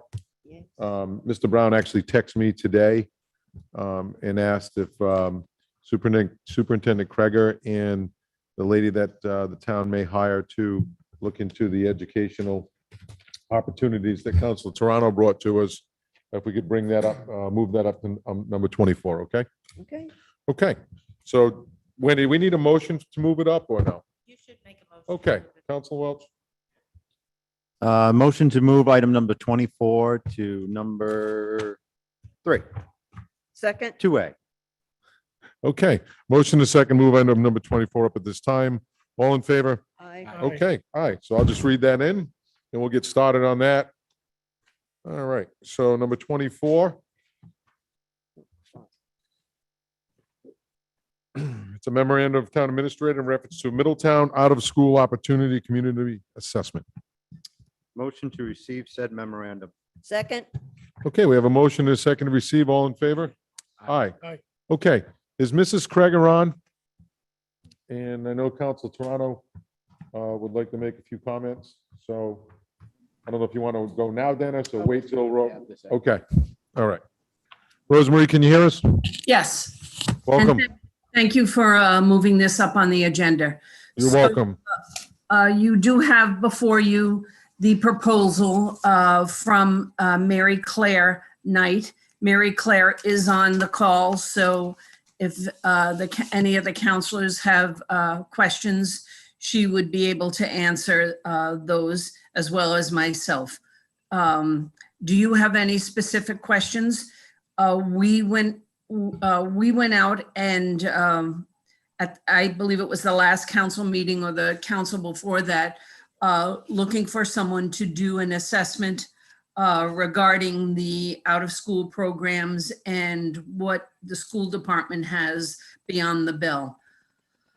This will provide significant data for both the council and the school department to go forward with a plan. And you did allocate up to $10,000 for this work. Mary Claire's proposal comes in under $5,000 with the deliverable on August 15th. So the timing is really good for this because we will get the data and we'll be able to move forward cooperatively with the program counselors Flynn and Toronto have in conjunction with what the school department has. And really building what we want to based on the data and assessment that Mary Claire Knight will do. Mary Claire comes with a great background. She's well known in the state for this kind of work. She has been in the state for a number of years. The Department of Ed has used Mary Claire to look at quality assessments, quality advisor for our 21st century community learning centers. When you talk to anyone in any municipality that has a program that's a school program or a municipal program, they know Mary Claire and they know her work. So, you know, I'm happy to answer any questions, as is Mary Claire. Okay, so thank you for the overview, Rosemary, and I think that, and thank you for reaching out to her to obtain her services. I know Councilor Toronto would like to speak on this item. Thank you, Mr. President. And Dennis, thank- can you make sure you just speak into that Sure. mic, please? Thank you. And thank you for bringing this forward. I know we actually created a department within the town to do a Middletown outreach for young students to help fill the gap from COVID, and also, services for the community as a whole. And this is a program that was originally started up in Cumberland by the governor today. He was the mayor then became the lieutenant governor. And when he was a lieutenant governor, we went up and met with him and came across this program. So I've been chairing this program for 3 years. Again, we were able to make it a department, and then we actually put $10,000 worth of funding in it. I was going for a little bit more than that, but that's all I got, but that's okay. It's a good start. It's a good start. And we've actually been working with the governor's office, and there's some good indication that we could be receiving more funds. As long as, very proud of Middletown, they said, because we actually are shovel ready. There's not any other communities in Rhode Island at this point, at least none that I'm aware of, that are actually in the position we are to accept any funding that may be coming from the state to assist our kids with COVID, as well as expand the program to our residents, because they need as much assistance as well. So what I'd like to do, because one of the biggest areas that the state is concerned about is that we are in conjunction with our school. So our town administrator, our town councils, working very closely with the school committee and the school in general, because the school is doing a program. After we had recognized this program in Cumberland, they reinstated a program called Beyond the Bell. So they're doing a really great job with that. And that's after school education. All kids can use extra tutoring at some point in their careers or guidance counseling. So this is a service that's going to be given by the town and working in conjunction with the school. It's very important that we work closely with the school. We can't do it without them, okay? So I'd actually like to see if there's an appetite by the council to basically present the intention to approach the school committee, school superintendent, and town council with a joint resolution committing to the prioritizing education in the community of all entities to take responsibility to ensure the resources, opportunities for Middletown residents and students. So I'd just like to see if we could maybe take that next step and show that Middletown is making this commitment. We are going to work with our schools to enhance our students and our residents. So if you are interested in that, I would draw that up with Peter. We're going to simulate a little bit of what they did in Cumberland. I think you'll find that it'll match. I'll circulate that back to the council, and hopefully everyone will be in agreement. We can sign it and put another stake in the ground towards this program, because it is important that we work together. And I know that this initiative for the consultant that we have was spearheaded by the superintendent. I've had really no communication in regards to this effort at this point, but it looks like a great opportunity. This person seems very qualified, but mostly on the school side. So, but we do want to also pay attention to the residents, because there are people out there who may need help finding a job. There might be people who need how to learn how to speak English. There may be some people trying to start a business. A lot of things that people have approached me on that they already feel like we can offer through this department. So again, just need the school to work with us closely, and I'd like to just get a resolution passed, supported by the council, to show the state that we are committed. Okay. Does any councils have any questions? I think there's I don't know if Rosemarie's asking for it, or Sean's asking for it. When you're reading in the docket, there's an expectation the town would appoint advisory committee, which would need to happen immediately to meet the aggressive project milestones desired by the town. So I don't know if there's you want to have any discussion around that, or any thoughts? Mr. President, could I just respond a little bit? The deliverable does say a community assessment report to provide information and an analysis of current conditions to provide a foundation for the recommendations to build a comprehensive community-based support program. So it's not just the academics or the school piece. It really is a community base. So when Councilman Toronto says we're shovel ready, do we know what we're shovel ready for? This assessment will provide that data to tell us what we're shovel ready for. And I know it will enhance any opportunity we have for dollars from the governor or for future grants, because we will have done this comprehensive community assessment to say, yes, we know that those our senior citizens need support, or English as a second language needs to be provided for our adults, not just our students. So that's what this type of assessment does. And while, yes, I reached out just because of my context, this isn't school driven. This is town, and this should be.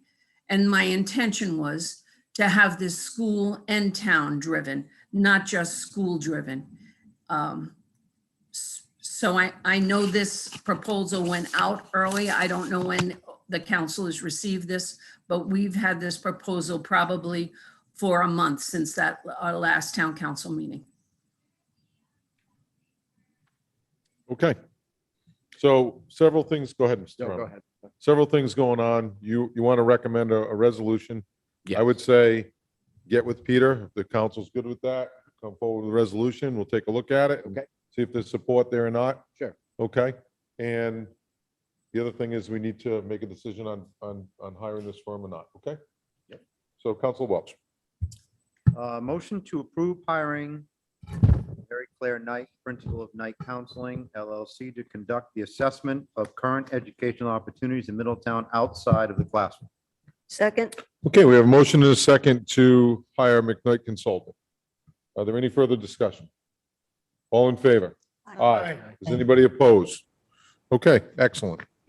Another step towards the goal, Dennis. Yes. Yes. Okay, is there any appetite to appoint this Middletown Out of School Opportunity Community Assessment Advisement Committee, or do you want to wait till the information comes back? wait, Wait. You want to wait? Okay. The waits have it. Okay, let's get back to number 3, I believe it is. Well, thank you very much. Thank you. Thank you, Thank you. Rosemary. Council members. I look forward to this work. We're looking forward to August 15th. Okay. Thank you. Excellent. Thank you. Okay, so let's move on to the consent calendar. Any councils want to pull any items off the consent calendar? Excellent. Motion to approve the consent calendar. second, Okay, we have a motion and a second to approve the consent calendar. All in favor? aye. Aye. Aye. Okay, excellent. Let's move on to licenses. Number 13, application for special event permit for Middletown High School Class of 2020 one-year reunion, bonfire, pizza dinner, yard games to be held on Monday, July 19th, 2021. Rain date, Tuesday, July 20th, 2021 at Third Beach. The applicant requests all fees to be waived, including the cost of public safety details. Motion to grant said special event permit and waive all fees. Second, We have a motion and a second to grant the permit and waive all fees. Any discussion? I just think it's, they approached the town, no one actually coordinated this with them because they didn't have, because of the COVID, they didn't have any type of celebration or anything. And this is kind of their way of doing that. And so I think it's a good thing for that class.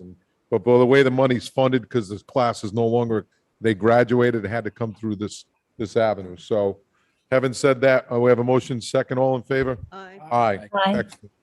Good luck and be safe and have fun. Number 14, application of special event permit for the Newport County YMCA for an aquatic camp to be held June 28th, 2021 to September 3rd, 2021, Monday through Friday, 10 a.m. to 3 p.m. at Second Beach in the non-lifeguard area of the beach. Motion to grant said special event permit. Second, We have a motion and a second. Is there any discussion? I did speak with and I apologize, Mark, I blew it. Mark, Sean's on vacation and Mark is our acting town administrator, so I appreciate you filling in and My pleasure. yep, and answering certainly some of my questions earlier today. I know Mark had spoke to Will, Will Cronin, and Will, because there's more and more activity going down on the beach during open time. So Will said it's manageable. Yes. They're fine with it. And so that was really the only question I had about it. So, We have, Excuse me, Mr. President? yes, ma'am. Mr. Miller is on from the Y. I think they want to amend the permit. They were Oh. going to request to amend. Okay, is Mr. Miller, Karen, can you raise your hand, Mr. Miller? And, okay, Yeah, Mike, can you, your name and address for the record, please. Mike Miller, 19 Friendship Place, Newport, Rhode Island. Okay, Mike, go ahead. Yeah, we this year we're doing aquatics camp, which includes, you know, going down to the beach and having the kids play around, bring some boogie boards, and we would like to also bring a couple surfboards.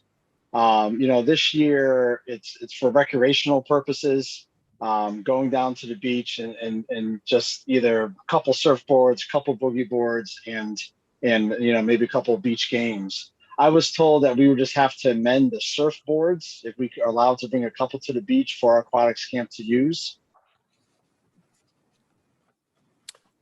I'm going to ask the solicitor or Mark because Mark, you and I actually did discuss that today. I forgot about that until Mike just brought this up. Mr. So, President? yes, I don't mean to interrupt. They did say that they did get permission from Simon Cousins. okay, do we have anything, or do they have anything in writing? Mr. President, we can't hear Wendy. Wendy, could you speak into the mic, please? We were told that they did get permission from Simon Cousins to do this, but I don't have the information. They haven't given it to us yet. Could I just clarify that we did email Simon, and Simon did get back to us, and I think he had a couple questions. We sent an email to Karen Clancy today of Simon's reply and our reply back to Simon that it's more of a recreational thing this year. We're not advertising surf lessons, and we just want to go down there and you know, teach the kids a couple skills, but it's going to be thrown in with a bunch of other activities. And we did not get a reply back from Simon of that last email. Okay. Simon did mention that hopefully he's on the phone tonight or there tonight. He said, see you Tuesday. And we were waiting for a reply from Simon. So, Mike, just for the record, I want to make sure that the contract between Simon is between Simon and the town, not Simon and the Y. So I want to make sure that our solicitor is in tune with this, because we certainly don't want to violate that contract. And we certainly don't want, you know, Simon coming back saying, hey, look, you know, I want to break because now this is taken away from my business. I think we all want to approve it. It's just we want to make sure there's clarity and there's agreement all the way around. Agreed, and to make it more complicated, I'm going to recuse myself. on Oh, this thank matter you very much. Thank you for My, all your help, sir. because of a Okay. potential conflict of interest in that So, regard. so what I would say is that I don't think any of us have a problem approving it. It's just maybe we approve it contingent upon, you know, permission from Simon. That's And- what I was going to suggest. Okay. Yeah. You were reading my Even- mind. Yes. Even if it's classified as recreational, not as lessons, we still need permission from Simon per your contract with him. Well, we just want to make sure, Mike, that we're covered on our end too, okay? Okay. Would we be able to still access the beach without surfboards at this time, with boogie boards and some other stuff, just to bring the kids down? I can't even ask the solicitor, so I don't have an answer for you.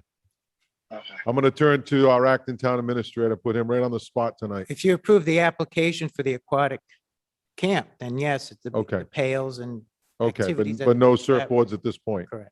Okay, so our acting town administrator said if you just any activity except for the surfboards, you'd be fine. Okay, great. Thank you so much. We Okay. have a lot of kids signed up and looking Yep. forward to it, so I appreciate No it. problem, Mike. No problem. Just want to make sure. Council Flynn. Oh, thank you, Mr. President. Hey, Mike, before you jump off, I just wanted to make sure that you're providing your lifeguards.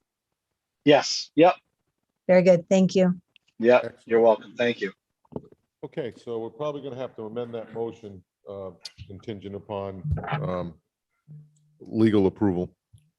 All right, motion to grant said special event permit contingent upon legal approval from the solicitor. Okay, Second, so we have a motion, a second to approve contingent upon legal approval coming back from the solicitor's team, or the assistant solicitor. So, okay, any further discussion? Oh, All just in a clar- favor? oh, Yeah. clarification. Yes, I ma'am.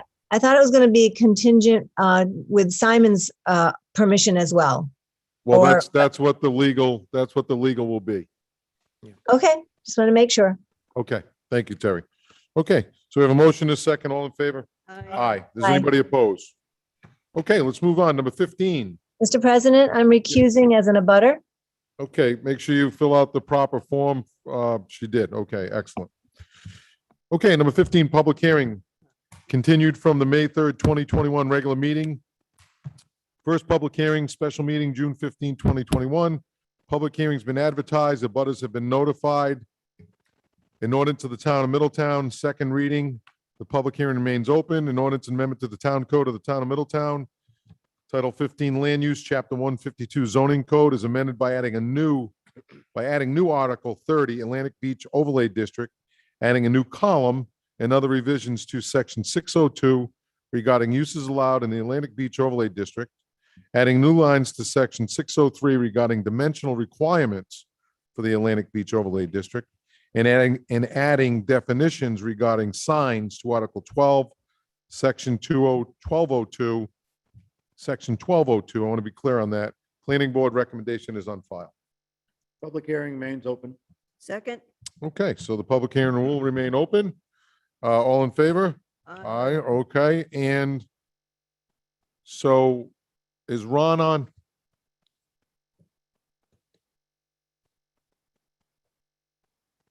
So here's the opportunity to, as Comus was speaking to earlier, here's the residents, here's the councils, here's the planning board has made some recommendations to us on what you want that Atlantic, what we call the Atlantic Beach District to look like. What you want to be allowed there, what you don't want to be allowed there. Do you want it to be, hotels, or do you want it to be a nice mix of things? Whatever it is, we have a use chart that was given to us from the zoning planning board on recommendations. Okay, and last time we went one by one and looked at these and talked about these, and so here's a shot at it. Okay, so it's a public hearing. Is there anybody in the, okay, so we have two that would like to talk about it. We have Karen. Is Karen here? Excellent. So Karen, you are first on the list. If you want to come up, Karen, and just state your name and address for the record, please, and state whatever you want to say. Good evening. Karen Barbera, 36 Walcott Avenue. You look familiar. I knew it. I knew it. Yeah. Okay. So I decided to come in just to give you a local resident's point Okay. of view. And I have spoken to a lot of my neighbors. And I just thought you might all want to know how we feel, at least the ones I've spoken to. Okay. I see that area as a local village. It proportionally is probably the only spot in Middletown that has a feel of a village center. And that's not a bad thing. It's just how I feel about it. So I would like to see it be foremost for the local residents. I want to be able to walk down there and go have something to eat, and maybe if there's some nice shops, and just have that sense. I'm really all for the Atlantic Beach District overlay plan. I like the lighting. I like the treescape as long as they're planted correctly and live. I like the sidewalks improvements. I like the crosswalk, all of that. I really, really like the boardwalk idea. And I have an additional idea that maybe we could take the strip of land that is opposite the YMCA that has all those beautiful trees on it, there are beaches and a bunch of natives in there. Maybe we could connect that as a walking path. That's besides the point, but just had to throw that out That's there. a good idea. that could connect to the boardwalk. Anyway, I feel like foremost, I want it to feel like it is being designed for residents and for local residents. So I would say that I'm against allowing any more hotels. I feel like we have enough. And I don't want it to feel like Atlantic City, New Jersey. I want it to feel like Atlantic Beach or Easton's Beach Village, whatever we want to call it. So that's basically what I came in to say. Okay, well, we appreciate you coming in and thank you for your comments. Excellent.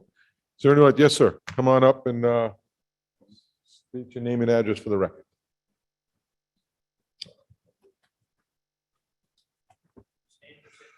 Whatever you prefer. Whatever you're most comfortable. Good evening. My name is David Dittman. I live at 44 Ocean View Drive. And first of all, thank you, council, for everything you guys do. You're amazing. In terms of why I'm here tonight, I'm a member, some of you know this, I'm a member of MEDAC, but my ideas tonight are my ideas. They're not MEDAC's ideas. I've been a resident of Middletown for 14 years, but I was also living in Newport for 3 years, so I compare them all the time. I'm a marketing guy, business guy, and I look at Middletown and people as I travel around say, hey, where are you from? I go, I'm from Newport. No, not really. I'm from Middletown. Middletown's right next to Newport. And I'm sure we all do this because we all have, you know, I mean, if you ask around here where you're from, everybody knows Middletown, but you get off the island and you have to explain. So to me, we need a positioning statement for our town. Middletown is a very special place. The name doesn't give it the real definition, in my opinion, of a really special place. And you guys know from the school system and all the amenities and the agriculture and the beaches and everything else, this is really a pretty great place. I mean, I'm almost 77 years of age and people say to me, hey, you're gonna retire? Where are you gonna go if you're not here? And I said, this is the most perfect place in the world, not only for when I was, 20 years ago, but here I am 20 years later. So we need a positioning statement for Middletown. I support the ordinance that calls for no more hotels and motels in the Atlantic Beach District. Currently, I think the number is about 35% of the buildings are hotels and motels. And I think that's enough. I know there's 3 more that I think Rusty's is maybe it's been approved already, but there's 2 other ones that are pending as well. So anyway, that's got to be it after that. But I like also the name, the Seacoast Village location. I think it has a lot of romance. I think it has a lot of uniqueness. I would add, if I were giving the positioning statement, I was the marketing guy, I would say, we'd call it the Seacoast Village next to Newport. Somehow tie it to next to Newport. I know you guys might not like that because you might think, let's keep Middletown all by itself, but I think we need a positioning statement. So bottom line, summing this up, there's 2 points. Prohibiting the creation of more motels in the Atlantic Beach District is supported by the zoning code, the Atlantic Beach District Master Plan, and the Middletown Comprehensive Plan. Number 2, these adopted town documents outline the vision for the Atlantic Beach District as a seacoast village. For the overlay to assure the area goes in that direction, hotel motel use should now be prohibited, as more of them would be a deterrent to the area's goal. I thank you very much. Thank you, Dave. Appreciate it. Okay, Comus.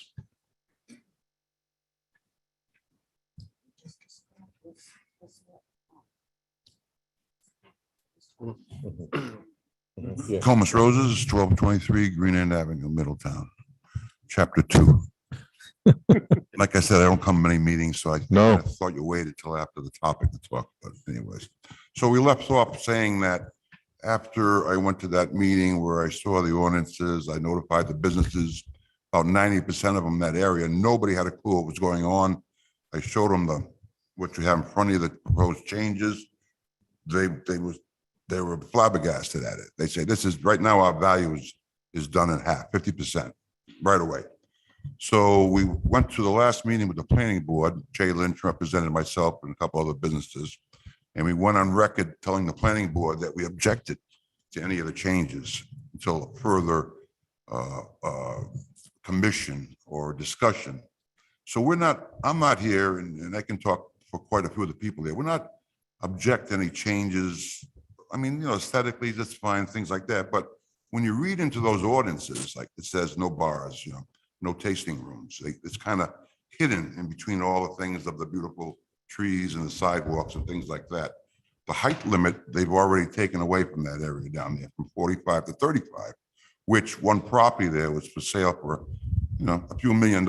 And the people decided not to buy it because they couldn't go up and make a boutique hotel there. So that property owner lost that opportunity. These ordinances, the way they are now, if they're enacted, not only are they going to decrease the value of the properties down there now already, but it's going to be stagnation because they won't be able to do anything other than what's there now. There's a provision, there was an ordinance in there that didn't allow any tasting rooms. Well, next to Diego's, they invested over $1 million in that building and it's taken off nicely.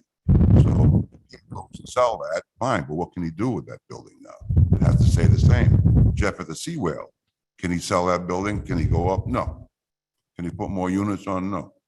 There's ordinance in there as far as parking lots, improvement. You start off with a parking lot that may fit 20 cars. By the time you do the landscaping and the trees and make everything beautiful, you're down to 8. So there are some changes that are good, that'll be good aesthetically for the town. It's like kind of ironic because the mission, which was developed 14 years ago, wants to make it a pedestrian-friendly seaside village. Well, in fact, it's about a quarter-mile stretch from one end to the other. And it's a highway. It's Route 138A. People aren't down there to mosey around. If anybody thinks that neighborhood from St. George's all the way down supports those businesses year-round, why am I closed? Why are other people having a hard time in the wintertime? They don't come down. They're not going to walk down there in January and get a pizza and walk back home. The only time you see local people in that area is when there's a polar bear plunge or when there are fireworks, and that's it. That's guaranteed. I've been there. I see this every day in the summertime. In the summertime, you get people walking down that are visitors from B&Bs. They have some drinks and they can walk home. They like it. They used to walk. But my concern is, my recommendation from the other businesses I talked to is we have no input on this at all. None of this is from us. None of it. We're asking that there should be a commission established with business owners, the owners of the property and the abutters, because the people that you heard tonight aren't abutters. They live far away, up the hills. What do they have to say about it? I can understand what they're talking about, but there should be a commission where we can get involved, some select businesses in the area that have a financial interest in it, and sit down with the town and go over these changes and see what we can come. That's all we want. If it stays the same, fine. But we can agree to it. We're not saying I don't want to change, and people say to me, well, your grandfather, and it doesn't matter. That's, well, suppose I wanted to buy Billy's Atlantic Grill and I want to do something there. What can I do? Nothing. I can't do what I want to do there. If Simon goes to sell island windsurfing, what can he do? A surf shop, basically. Can he put it into a hotel? No. Can he put a motel? No. Can he even do a B&B? Probably not. If somebody wants to open a bar room down there or a nightclub, can they do it? No. There's a lot of these things in there that are written in there. So I'm asking that the council really see how serious these changes are, because it's going to affect a lot of people financially. And you've seen it, it's evident already with the one loss of the sale of a property because of the height limit that they took back already. I'm not saying it should look like Miami Beach with high rise and stuff, but I think that the council should have some people, business people in that area who are directly affected, make some of these decisions and give some input. We haven't done any of that. That's all I'm asking for. And my friends down there too are asking for the same thing. Thomas, I got to tell you that doesn't sit well with me, because we've had hearing after hearing over the years. Never heard about it. Really? Never got notified. Even the Maybe TIF, both even the mailings or TIF. something. I mean, business owners were involved I know. in the TIF and everything. I've never, that's why I came to the last meeting by accident. If I hadn't come to that, I asked about the special meeting. So that begs the question that Peter, I guess, or Wendy, about the notification to abutters. I mean, if you go to the regular zoning board, the zoning ordinances you have now are so difficult. They're so difficult. You really have to meet them to get what you want. I mean, even you're listening tonight to the applicants, they'll tell you, it took me years to get what I have down there. Just for a simple deck, I had to come back and forth, and I had to prove, I spent thousands of dollars just to get like an outside deck because of the restrictions, the special use permits, the variances and things like that. So there's more, and even Mr. Silva, when he was here at the planning board, said that these zoning boards you have, the zoning rules that you have now are very, very strict. And you really have to spend some time and have some good evidence to prove if you want your case, especially special exemptions and things like that. And I know you don't pay your taxes, you get a certified letter. I mean, here's something that's going to affect our business and our livelihood. I might get something in bulk mail. I don't know. I get so much mail, we throw it out. So I think there should be another notification method too. I think you threw out the notification, Comus. I know, so I don't get any checks, so I don't have to worry about throwing them out.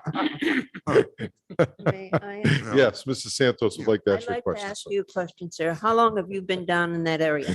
30 years operating closed, but I've been there all my life. So, 30 years. Okay, thank Yeah. you. yeah. Okay, Thank you. 5 people that would like to speak. Okay, excellent. Thank you, Comus. Appreciate it. Peter? Just one thing I wanted to follow up and just correct that Mr. Rosa said. He said that the draft ordinance would not allow a tasting room. It It actually does. does allow a brewery with a tasting room by special use permit. So I just wanted to clarify that. Yeah. Yeah. Okay. So Karen, who do we have first? Okay, Judy. If you would raise your hand, she'll bring you in. If you can state your name and address for the record, please. Judy, can you unmute, please? I'm trying. There we go. There you go. Okay. All Name righty. and Can address for you, the record, Judy. okay, yes, Judith Rosenthal, 99 Shore Drive. I spoke last week at the public hearing, but I wanted to just reiterate a few of the key items in the uses table that were of concern. One was the retail commercial gasoline station with convenience store. Could the council consider, and I think this came up, I think President Rodrick's mentioned this, could they consider prohibiting this use or limiting the number to 1? Under professional service, research and development offices, I suggest hazardous waste and chemicals should be prohibited in this area because of the proximity to our water supply. Then under government, educational, institutional on privately owned land, rest, retirement, convalescent, or nursing homes and residential care and assisted living facilities. They're all allowed by special use permit. Is that mandated by special law? I think by state law, I think that came up last week as well. If not, then why is a senior independent living facility on page 3 under residential conventional development prohibited? These are not typically seen in a seaside community, which is in a flood zone. Excuse me. Okay, and lastly, and most importantly, hotels and motels are allowed by special permit. But before I say what I was going to say, I just want to be clear that this is not about anti-development. It's about appropriate, smart, thoughtful, and sound development in the Atlantic Beach District, which is the gateway to our beautiful town. And we'll achieve this by preserving, protecting, and enhancing the Atlantic Beach District in accordance with the Middletown Comprehensive Plan, which we've talked about endlessly. I've spent many hours scrutinizing and analyzing the uses table for the overlay in the district. I've read the Middletown Comprehensive Plan and Atlantic Beach District Master Plan, as well as many portions of the zoning code. I've done this because I care deeply what happens to our town and specifically to the Atlantic Beach District. We have an opportunity to implement the intent and goals of the Atlantic Beach District Master Plan. Imagine this, a New England seaside walkable village with interesting retail stores, open spaces to enjoy the ocean and pond views and spectacular sunsets, streetscapes and signage welcoming you to this special area. Allowing more hotels to be built in this 1/4 mile area will erase the possibility of such an image. This is our chance to make a difference now and for future generations. Let's not squander it. Please consider prohibiting motels and hotels use in the Atlantic Beach District zoning overlay. Thank you for your time. Okay, Judy, thank you very much. Who do we have next? Valerie? Okay, if you just raise your hand and there you are. Yeah, here I am. How are you, Valerie? Just your name and address for the record, Okay. please. Valerie Galb, 94 Shore Drive, Middletown. I spoke at the last public hearing, and the one thing that I want to make sure that we're talking about or thinking about is if you go to Article Section 3001 under uses, under the general section 3000, Article 30, we talk about a number, it's B, the number of transient lodging rooms. I find it interesting, and most people have overlooked this, but the example was hotel, motel, timeshare, which makes sense because a hotel motel can be a timeshare. But I'm not understanding why we would even include short-term rental. So based on what Mr. Wolanski put together, based on the number of hotel rooms that are currently there, hotel rooms, motel rooms that can possibly be developed, including short-term rentals seems to not be appropriate here, because what is it if, I'll give an example, Carrie Lewis and a butter, and she's in this district, if she chooses a year from now, 2 years from now to create a short-term rental, why would she be subjected to not having that opportunity? To me, it creates a potential lawsuit against Middletown that you are trying to control my residents, but the fact that Susie Q lives across the street from me and she already decided that she's always doing short-term rentals, why should I be prevented later on? So I think keeping that as hotel, motel, timeshare makes total sense, but I would exclude short-term rental. The other thing that's curious to me is that when the town created the TIF, which, you know, a lot of us have concerns about the TIF not being funded. But when that was created, all of a sudden we go all the way to Atlantic Beach Resort and we go hopping across the street and we go on Crescent and we go down Wave. But when we talk about the Atlantic Beach District overlay, we only talk about this 1/4 mile stretch. So there is an inconsistency, which often happens. And when we looked at the Atlantic Beach District Comprehensive Plan, what was included in that, right? There's always these different, if you will, measurements of what the Atlantic Beach District actually is. Another thing that I was thinking about, and full disclosure, I am on the Middletown Economic Development Advisory Committee, but we all know next year, or most of us know next year, that National Grid will be taking down that little power station they have next to Paradise, which was recently bought. So I'm not quite sure if it's still Paradise, but I think we know next to the brick building. That allows for opportunity for parking if you create this Atlantic Beach District overlay to be a walkable area. You now actually could, I mean, I'm not the greatest with the measurements, but I would say you could actually put several cars there that they could then walk through town. And Comos brought up a very good point. You're on 138, a major, thoroughfare. It's a state highway.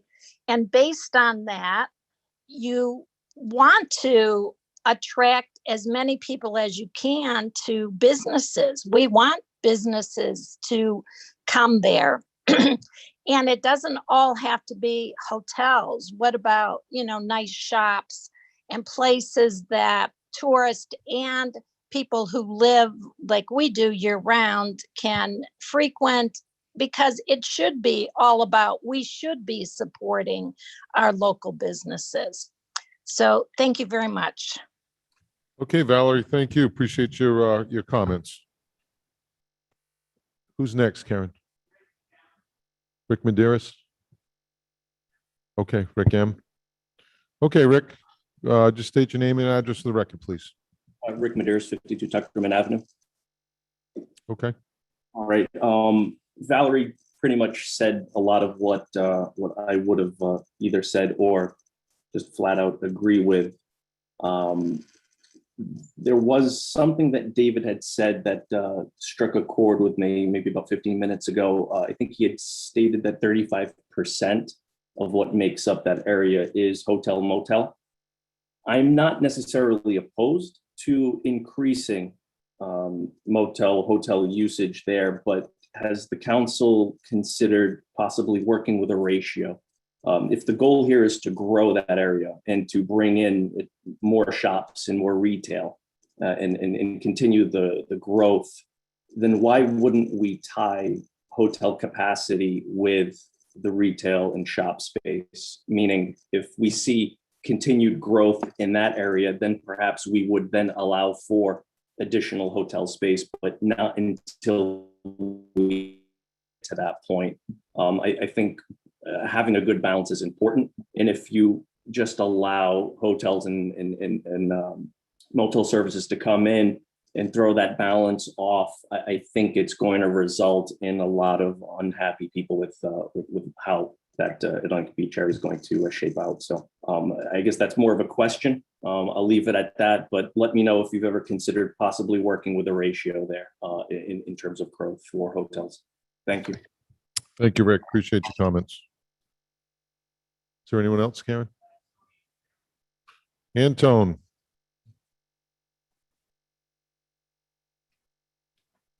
Can you hear us, Antone? You need to unmute, please.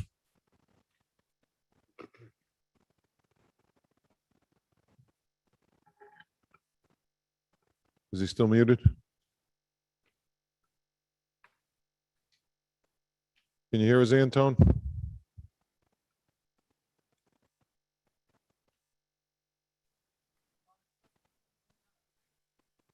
What's that? You are back to him? Oh, do we want to come back? Antone, can you hear us?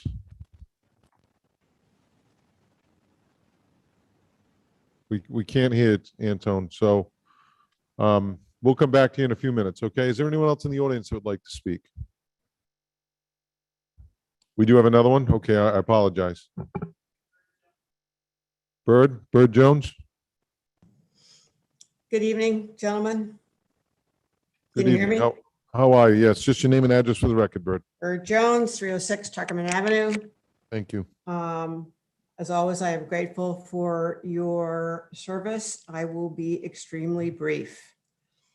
I have 3 points, and one of them is tangential, but I would like to remind and suggest all of you to remember back to Johnny's House of Seafood. Yes. Okay, well, Johnny's House of Seafood was the gathering place in this community for many, many people. There was a lunch bunch. They were called the Friday Lunch Bunch. They had lunch at Johnny's House of Seafood every Friday for as long as they were in business. And the oldest living member happens to be my mom, and she's 101. Wow. So yes, the residents of this community are deeply engaged and deeply affectionate. And we go back, many of them a long way.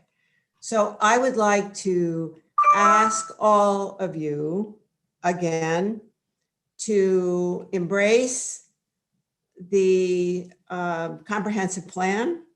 Even though it was done in 2014, it is still the people's document.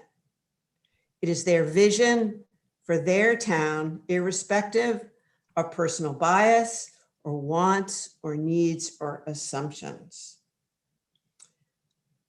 I would also like to suggest that no more hotels happen. At least we need a moratorium, and it is not left up to special permit. As all of you know on this council, I have researched this as so many other people have. We have presented this data to you over and over again. The Zoning Board of Appeals has a granting record of between 97 and 100% of all special use permits on all topics from 2017 to 2021, even in the face of direct conflict with the ordinances. We have given this data. You can look it up again, but if we are really serious, and I'm going to cycle you back to Johnny's House of Seafood. If we are really serious about preserving the Atlantic Beach Hotel District as the heart of this wonderful and lovely community, which many of us have been for years and years and years, I would urge you to please push pause. Embrace the comprehensive plan. It is our vision. And you, my friends, thank you for your work, but you are our elected officials. Thank you. Okay, thank you, Bird. Appreciate your comments, okay? Karen, is anyone else? John? Yes, I'm here. Hi, John, how you doing? Just your name and address for the Good. record, please. John Joven, 138 Esplanade. I've been a Middletown taxpayer for 38 years now. I knew the Atlantic Beach District before it was so called. I could walk to Beach Hardware. I could walk to the laundromat. I could get pizza and beer, and I could buy a swimsuit and a surfboard. Life was simple. But things change, usually for the better. And I'm sure the town council wants to see that too. A quarter of a mile seems like an awful small amount of space to have so many hotels and motels.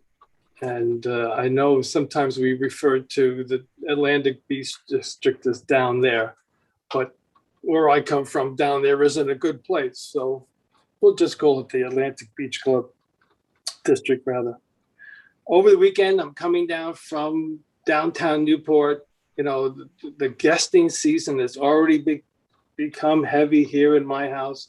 So I'm showing people around, and it takes me 13 minutes to get from the Carousel down to Purgatory. I'm saying, what's with this? Where are these people going? It's a rainy day. They're certainly not going to Quidnick Avenue and stopping off there. I don't know where they're going, but that bump out that we put in is just every time. I don't want to go downtown to Newport. I want to go to, where am I going? I'm going to Cumberland. You know, what can I do? Anyway, I digress. Do I want more hotels down there? I say you got to widen the roads or do something, but we're not going to do that. We can build motels, hotels, but what about the water sources? You know, we're building something abutting the pond. That doesn't make sense to me. we can allow special permits to just go on forever. We have to kind of rein this in. And the previous speaker, you know, push pause. I'm all for that. And, you know, the guy from Flows, create a commission, include the business people. Hey, I'm all for that. So thank you for your time. But, you know, we really have to give this some clear, because, you know, Mr. President, once you take the farmland away, you can't get it back. So, you know, we have to just say, once we take this and build this over, what's going to happen? So thank you for your time. Push for a pause. Thank you. Okay, John, thank you. Appreciate your comments, sir. Okay, is there anyone else? Art Weber. Hi, Art. Just your name and address for the record, please. Yes, Art Weber, 145 Island Drive, Middletown. Go ahead, Art. A couple of thoughts. As you know, I'm currently on the planning board, and I was on the planning board way back when we started with this project. And originally, the Alec Beach Master District Plan was designed to be a welcoming gateway to people coming from Newport. And it would serve both the residents of our town in a practical fashion and also be a place where people with out-of-state plates could park their car for a week and stay right there. And then we would have a shuttle service to get to the beaches, Norman Bird Sanctuary, the golf courses, etc. So it went away. It went to sleep and it came back. And the same philosophy exists for me, and I think everybody else on the planning board, that this is both for the residents and for the people that come to visit our town. A lot of work went into getting this particular recommended ordinance put together. I and two other people sat on a subcommittee for months and worked on a rough. And once we scrubbed it and we thought it was suitable for public hearing, we went to the planning board. The planning board approved it. And I'm upset to hear that some people, we had 2 workshops for this. The very reason that the one man stated, we wanted input from both the residents and the commercial vendors to find out if the things we had put down on paper were useful and supportive of their efforts, particularly those people who were in the commercial side. And so the document you have really reflects, I think, a lot of work from the planning board and an opportunity for the public to comment on the product. And if people didn't get the abutter notices or anything else, that's really beyond our control. But I want to assure everybody in the town that we did put it out there so that we had input from the appropriate people. And I just wanted a little bit of information from the planning board to maybe help in this discussion. Thank you. Thank you. I appreciate you weighing in on that.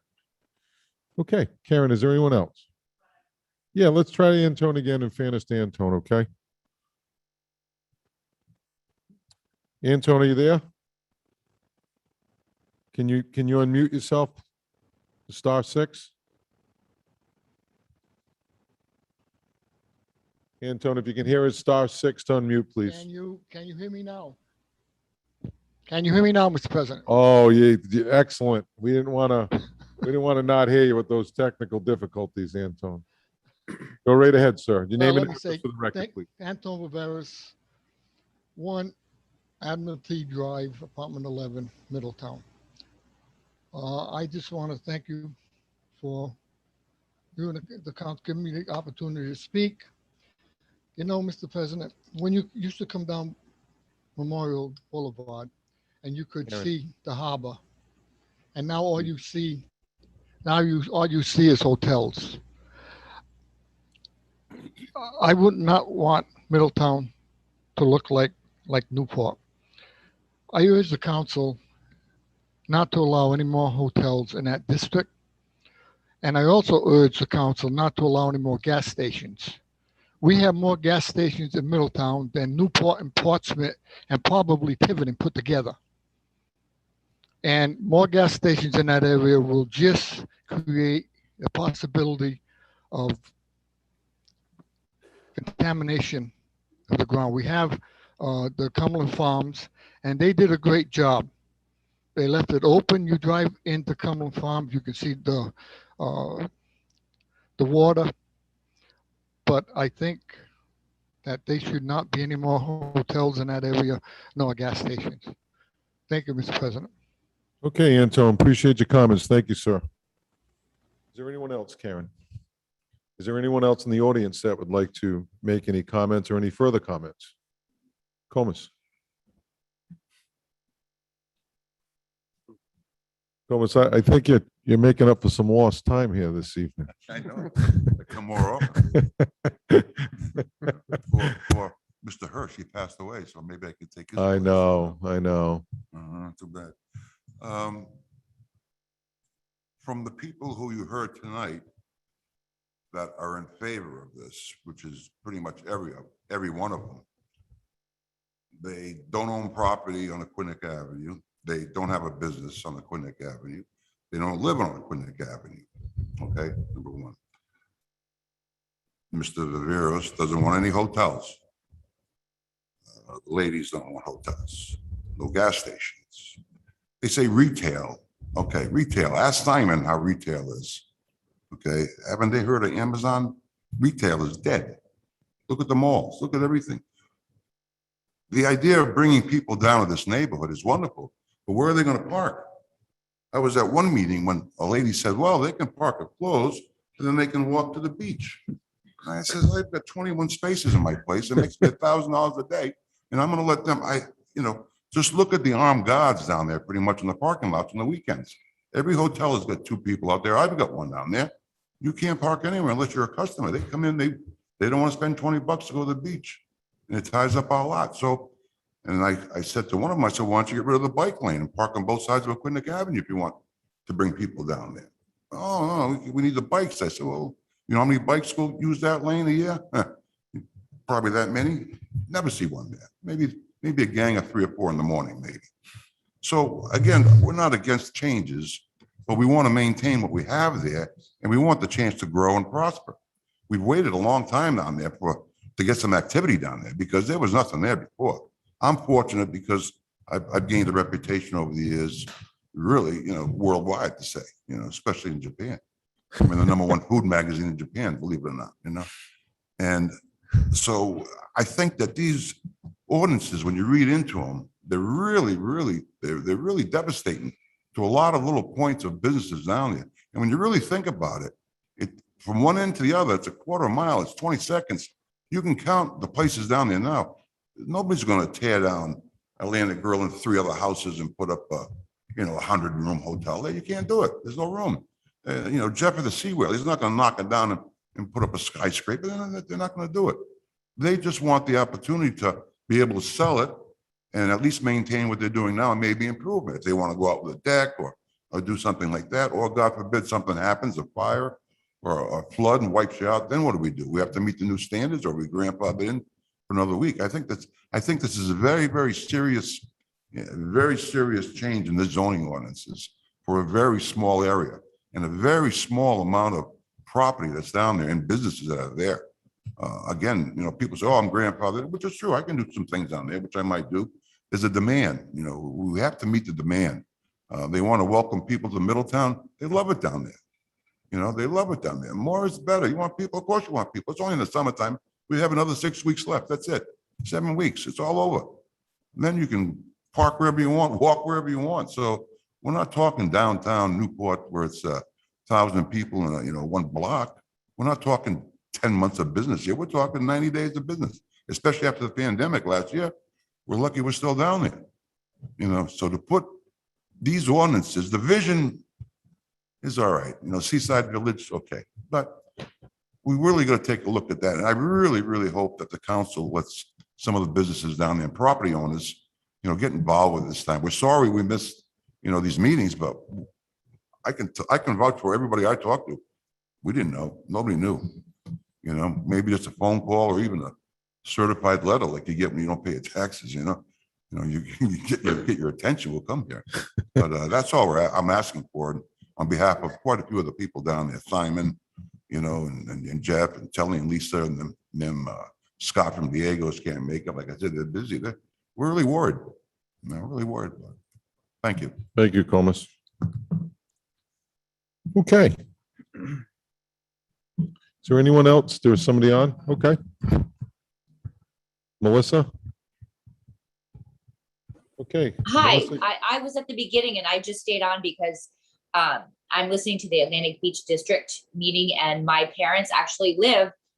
Coma said there's nobody here from that area. Actually, my parents live at 90 Purgatory, which is pretty much 2 houses up from, if you'll remember, Bojangles.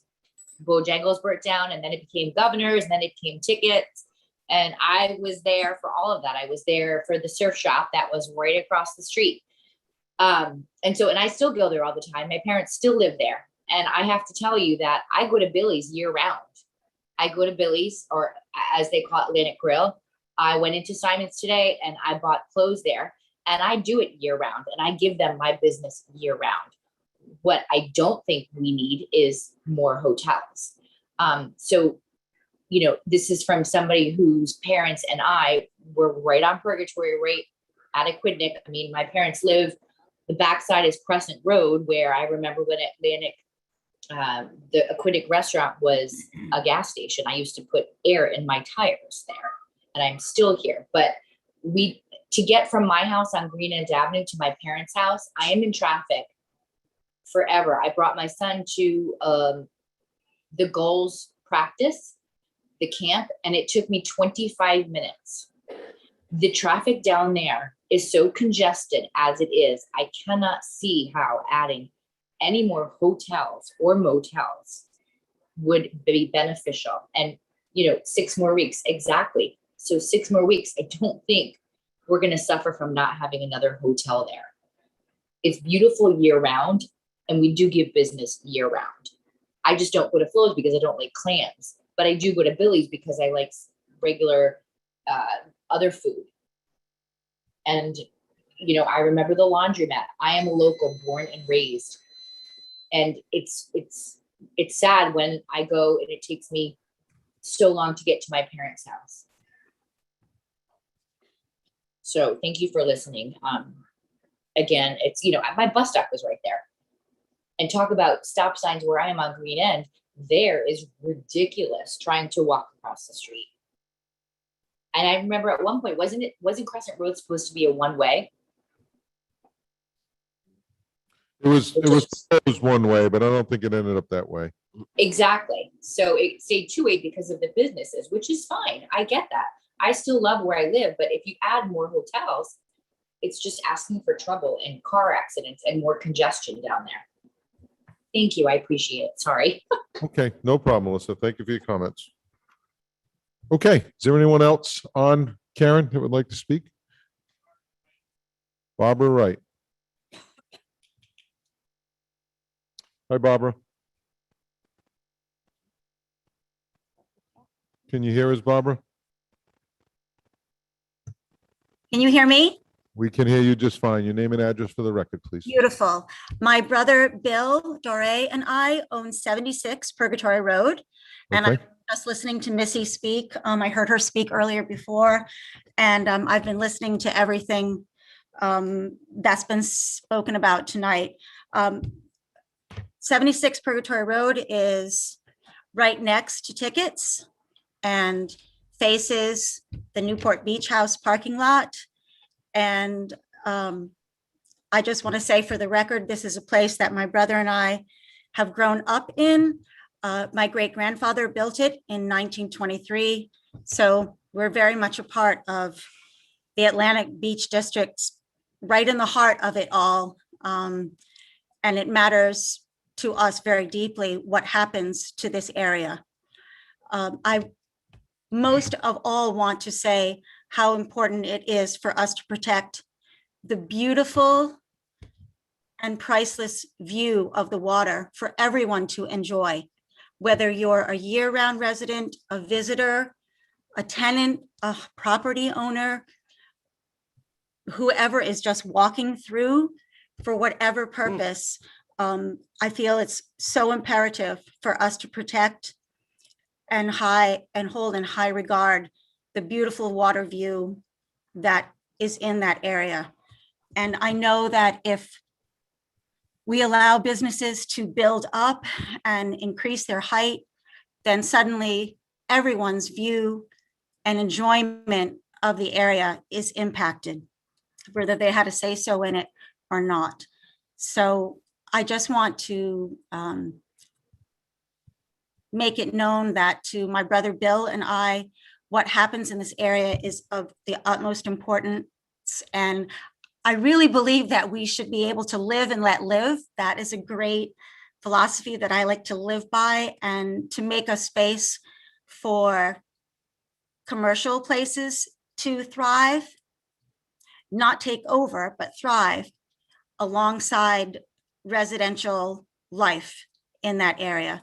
And I feel that that is so important. I just want to put that out there and log in. And our property, our home, 76 Purgatory Road, is right in the heart and center of the Atlantic Beach District. We are right across from the beach. And with Newport Beach House, we've already lost the walk across privilege. We've walked across the parking lot to that beach for our entire lives, which has been discontinued since that business took ownership. And it has been very impactful. So along those lines, I'm hoping that we don't have to see more changes that block out residents and enjoyment of life in that area. Thank you so much for listening. I really appreciate it. Hey, Barbara, thank you. Appreciate your comments tonight, okay? Is there anyone else? There is, okay. Okay. Hi, Judy. Hi again. Yes, hi. Judith Rosenthal, 99 Shore Drive.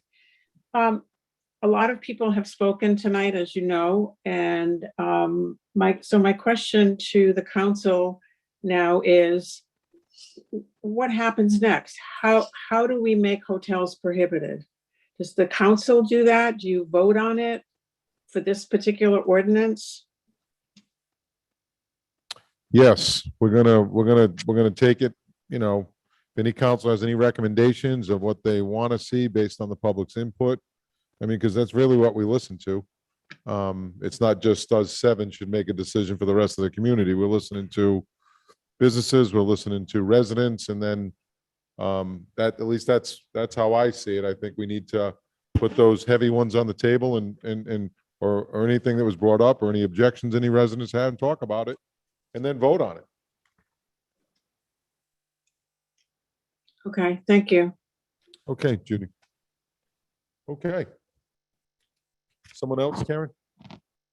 No? Right, yeah. Okay. So is there anyone else, one more time in the audience, that would like to make any comments on this public hearing? Okay, any councilors have any? Yes. Mrs. Santos? Make sure we speak into the mics, please. Aye, aye, Captain. I just want to make sure everybody can hear you. I'm going to call the gentleman. Is it Mr. Roses? Am I correct in your last name? All right. There were many shops down in that area. There was Sully's Grinder Shop. There was County Food Mart, Mr. Sullivan's Hardware Store, and a few others. Now, you say you've been down there since 1990. Approximately. Okay. Go back to the early 1950s. I was working at the County Food Mart. And we had a big hurricane that year. And I'm in the store, and I happened to see the buoy from the surf club come up the street. That water came all the way up, and there were two cottages where the Cumberland gas station is now. That water came up to the bottom of their little windows, okay? So they are claiming that we're going to be in for another hurricane. Now, the only hotel that was down there was the Greenhouse. Prior to that, it was known as the Hoffman Hotel, which was sold, and it became the Greenhouse Hotel. Yes, yes, sir. So we have to consider what's what the good Lord is going to give us in view of our hurricane season? What's going to happen to these businesses? We've got businesses down there. We've got some lovely little shops. What's going to happen to them if you get a big hurricane? They're going to go. I hate to say it. That's right. Yeah. Okay. All right. That's all I've got to say. All right. Any other councils have any comments? I think some of the big ones, obviously the hotels, gas station was brought up. When I keep looking back at the vision and the design that we all received, and I think it was, there's public hearings that everyone saw or that attended saw it. And I think it's just beautiful the way, it would have been nice with no poles or poles buried underground, but that was going to cost about $21 million to do. What I really like is I think there needs to be some kind of balance where, the businesses can thrive, something that invites it. I think Art Weber hit it on the head when he said, it was designed to be a welcoming gateway, either, coming into Middletown or leaving Middletown, for both residents and non-residents, because we're a tourist community. And while we need to make sure our residents, we see their vision and hear their vision, at the same time, there needs to be that balance of businesses that are allowed there to be able to thrive. So having said that, it is a quarter mile. You brought it up tonight, Comus. It's a quarter mile. It's the lady, Mrs. Lewis, Miss Lewis brought it up at the last hearing. Quarter mile. What do you want to see in that quarter mile? When I look at what's recently going on down there, especially at the beginning of Wave Avenue, Clementine's Ice Cream, that little plaza that was built there, everyone was against those little cottages coming down, and look how nice it is. That's a nice little area to shop, to go into. I mean, that's what I think, some of that should look like, with a balance of, restaurants and a place to get a drink and, shops and place to get a pizza. That John Joven said it pretty well as well. He used to be able to go do his laundry and get a pizza or a beer or walk the street. I think that's kind of what we all want. We just need to figure out, the hotel is the big one. I personally, I'm not sure. I know, Peter, can you just clarify? Because there was nobody here last time. I don't know who was listening, who wasn't, as far as how many rooms there are currently, how many are in the queue, already have going through the permitting process, whether they get relief or not. That's a different story. But with this, there was some discussion around that as well, to see, because the concern was, well, can we put a number on it? Or can it just be prohibited after that?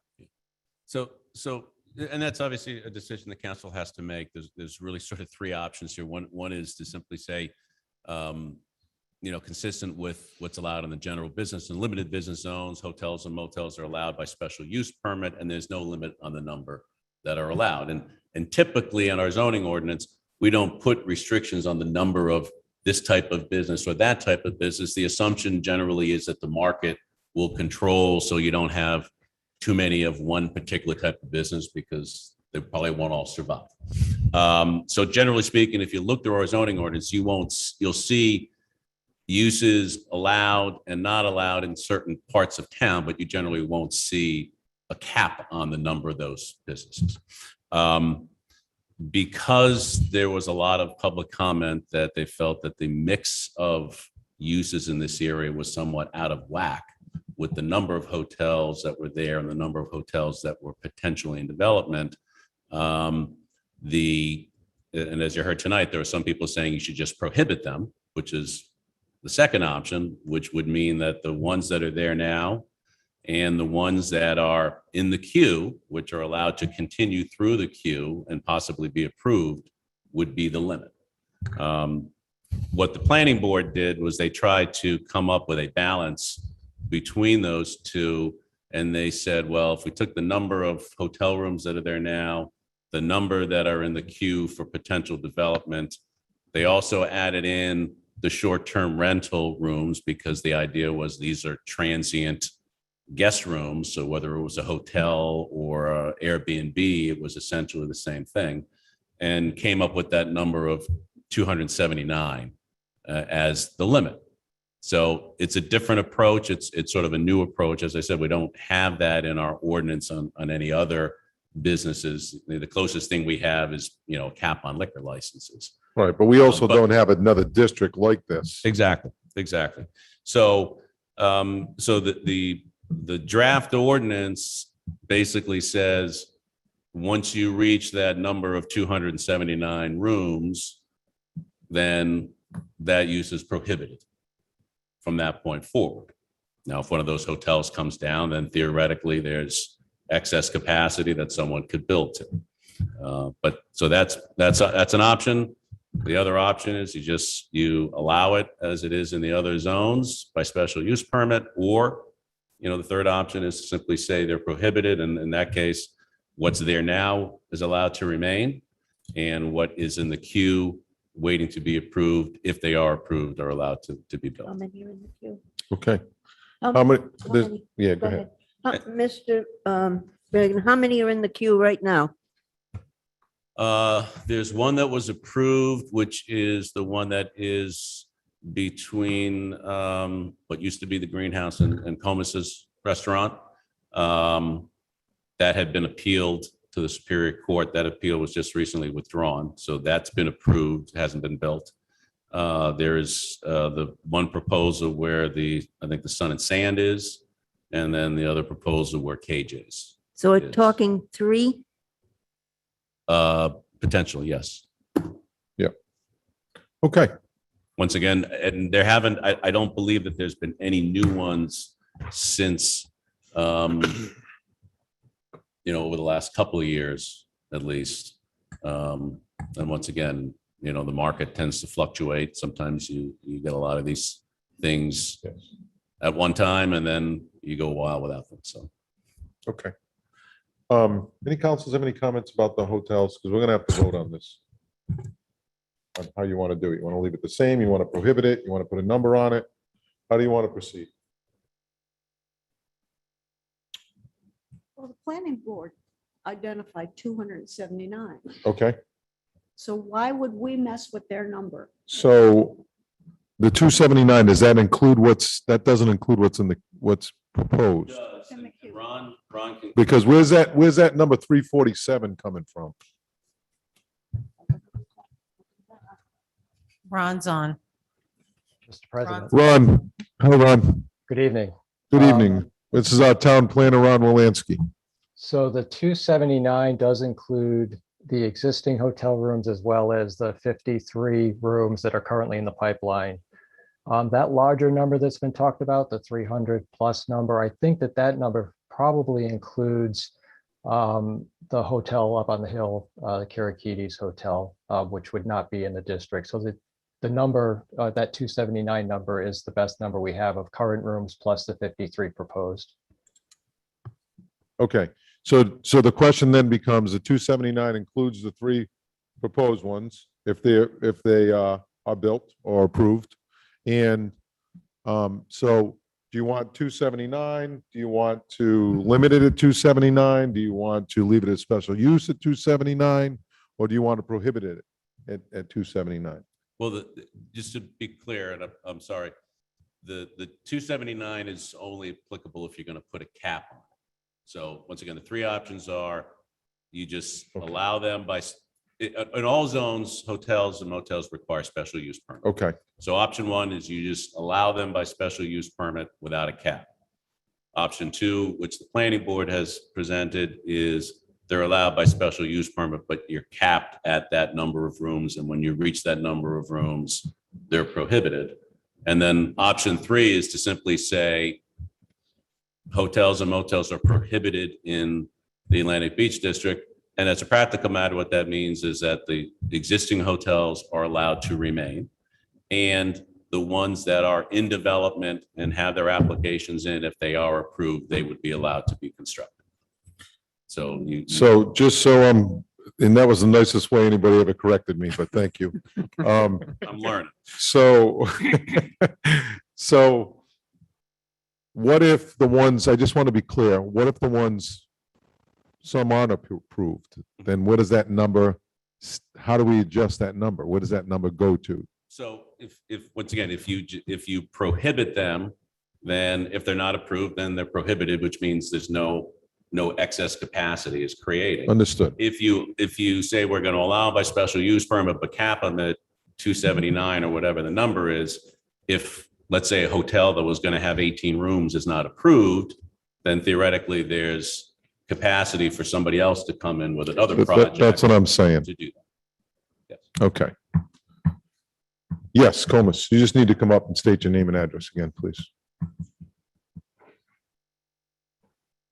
Comus Roses, 1223 Green End Avenue. I just wanted to make it clear, I'm not proposing more hotels. I'm not saying that we want more, or I want more hotels, or I don't want hotels.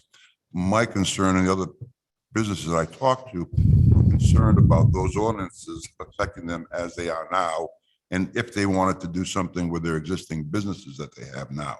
Hotels are a whole different thing. If the board, if the council wishes, or the town wishes to put, a limit on the hotel room, that's fine. I mean, that's what you want to do. Yeah. At that point, I would suggest that maybe you leave the zoning the way it is, the old zoning the way it is, and just put a separate issue or an amendment to as many hotel rooms as you want to have.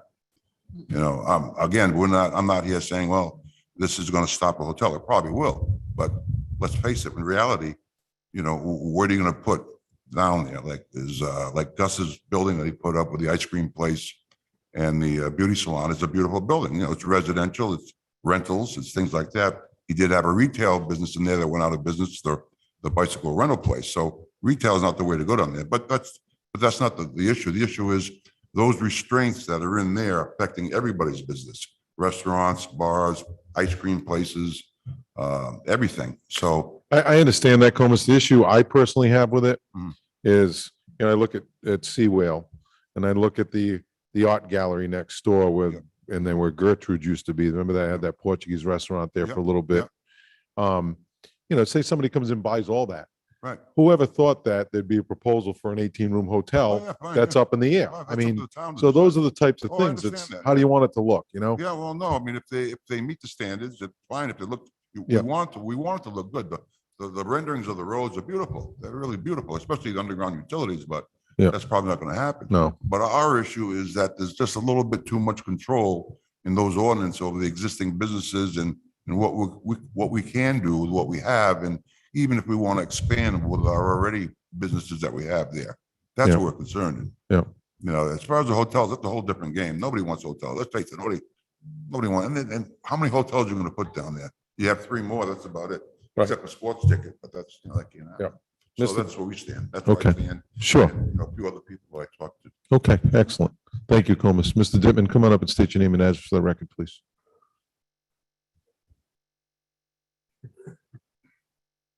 Yes, my name is David Dittman. Ron, does the 279 include short-term rental rooms as well? Yeah, so that number now includes the registered short-term rentals. So it's all those that Wendy has in the short-term rental registry for this year. I think there's a total of My question to the council, as well as to Ron, do you really want to include short-term rent? Dave, you have to address the council. Oh, I'm sorry. That's okay. No problem. I'm a member of Strom, which is one of the short-term rental organizations. And to me, as soon as you put the short-term rentals into your formula here, it's going to get crazy. I mean, just because to me, it's night and day is looking at the hotels, motels. If you start putting short-term rentals, I mean, you have short-term rentals all over the darn place, and trying to control them and measure them as part of that 279 is now it's a state issue and it's going to be near impossible to do. So Anyway, my recommendation would be keep it just with the hotel motels and keep the short-term rentals as a separate thing. Unless it's a huge number as part of that 279. They included now in the 279? I don't, I need some clarification on that. So, I'm sorry for confusion. no, this is why we have the conversation. So we get it all out in the open so we can make the best decision with the information we have. So Ron, are you saying that the 279 number includes the short-term rentals that are currently registered in the that dis- area? In that area. So there are 4 properties currently registered with a total of 19 bedrooms. So 19 of the 279 are short-term rental bedrooms. So 19 of the 279. That we know about. That right. we know about, There you go. registered or not registered. We know. Yes, we We're on are, this committee. we are working on that, Dave. I know. Yes. Yes. No, I'm trying to simplify. If you keep the short-term rentals out of there, we can move this thing ahead. If not, I mean, But they're only counting 19? 19 that are registered rooms. So of the 279, 19 are short-term rentals. so So the number 260. is like, it'd be 260. Yeah. Yep. Okay, so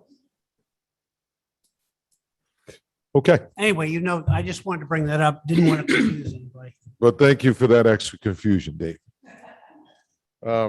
Okay, I do have a. Dennis. What a little concerning to me is that what Comus had said about the businesses not being involved in understanding these changes that we've made and feels like it's going to have a negative impact on the existing businesses and where they're at today. So I've heard a couple people say, let's push the pause button. I mean, we've done this for other groups and other neighborhoods when we go in there and people raise their hands and say, we didn't have a chance. We'd like to have an opportunity to have a bite at the apple. So I just want to put that out there.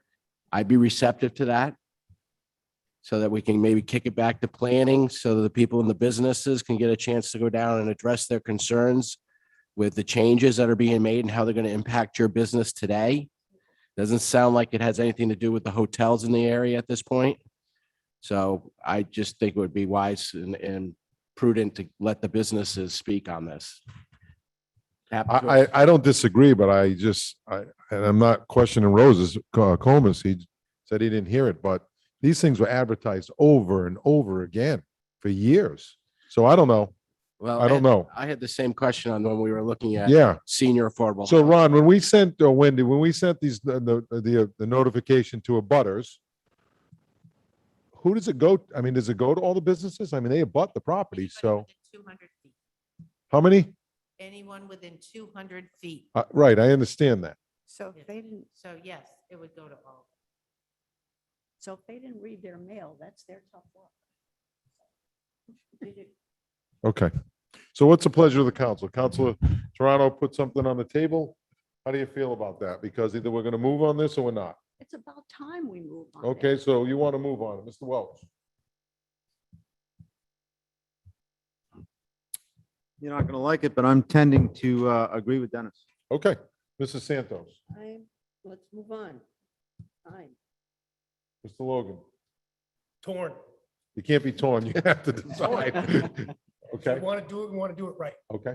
So I feel rushing through, knowing that we have other complaints or other ideas. Okay. And I understand it's been kicked around for a few years. The plan's a few years old. I mean, we're in the second reading of this. What's another 30 days at this point? We're going to take action on this tomorrow? Okay. No. No. If we pause it for 30 days to get the business's influence, get planning back on board and do it right, Okay. I'm all for pausing. I like the idea of a pause with a definite time limit. Oh, 30 days. I don't want to drag this on. Right. Well, Wendy, we need to, Sorry, Wendy. let me ask Terry, oh, she had to recuse. Okay, so Wendy, from a time perspective, it seems like the council's leaning towards putting a pause on this, so the business have input, in fairness to Mr. Rose and Mr. Armstrong's So are you going to presence send this it back evening. to the planning board? Is that It's, your plan? yeah, I mean, it's going to be more than 30 days. So it'll be longer than that. because Peter will send it back to the planning board. It comes back to the council. Then we need to re-advertise like we did with the, that we're going to have to do with the outdoor lighting and the flow. Correct, Okay. Peter? That's what we did. I mean, unless it just goes back for further an advisory opinion and we keep the public hearing open. I guess that's the question.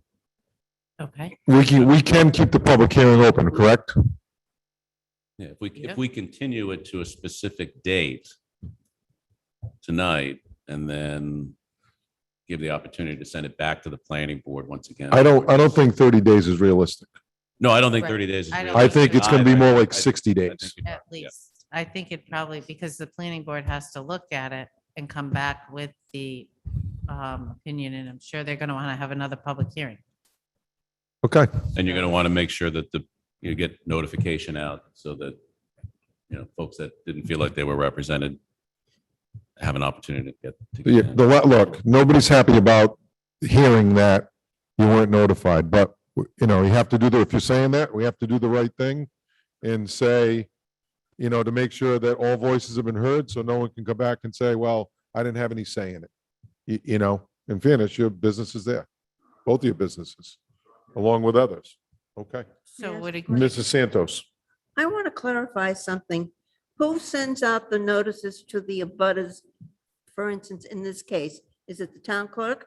I do. I get the abutters list from the town planner. Okay, so if they're not on the list, you can't notify them, right? Correct? Okay, thank you. Okay. Okay. Ron, any input as far as the timeline? I think 60 days is probably a good start. As has been discussed, the planning board's probably going to want to do an advertised public workshop, notify all the property Okay. owners again. And I'll just clarify that all the property owners were notified back during the planning board review and the public workshops. And the business owners were also on the list that Wendy used to advertise for this hearing. So they all get notice whether, they were tuned in. I guess that's a different question. Okay, so Comas, I would advise yourself and Bill, if Bill wants to be active in it, to, get the other businesses. We're going to put it back to the planning board. They're going to advertise for the hearing, and then you'll have your fair share, fair say. Okay, is everybody good with that? Yep. So yeah, we need a motion to continue, I would say, until the second meeting in September. That way it gives us a little more than 60 days, and we're not floating with a timeline where we have to continue it again. Okay? Well, that's when hopefully we're going to continue it to then. Hopefully it'll be back to us by then, but you will receive notification, Wendy, within the next week or two. That will be from Ron. That won't come from me. That Ron, what's the notification will timeline that come the from business Ron. will be notified? So I'd have to get with the planning board and talk with them about scheduling. So I'd say within the next couple of weeks, probably. Okay. If you don't hear anything, please contact myself or any council member or Mr. Wolanski. Or yep, yeah, I see you drive by every day. And the second, So- just for the record, for everyone, the second meeting in September is the 20th. Is- Is that correct? Okay, Am I correct? that's what we'll continue it to. If it hasn't developed to where the planning board's satisfied, we'll continue it. But that we want to, Mrs. Vaughn's always big on dates because otherwise we'll get nothing done. Okay? Appreciate you coming and your input and appreciate everyone's input tonight, and we'll move on from there, okay?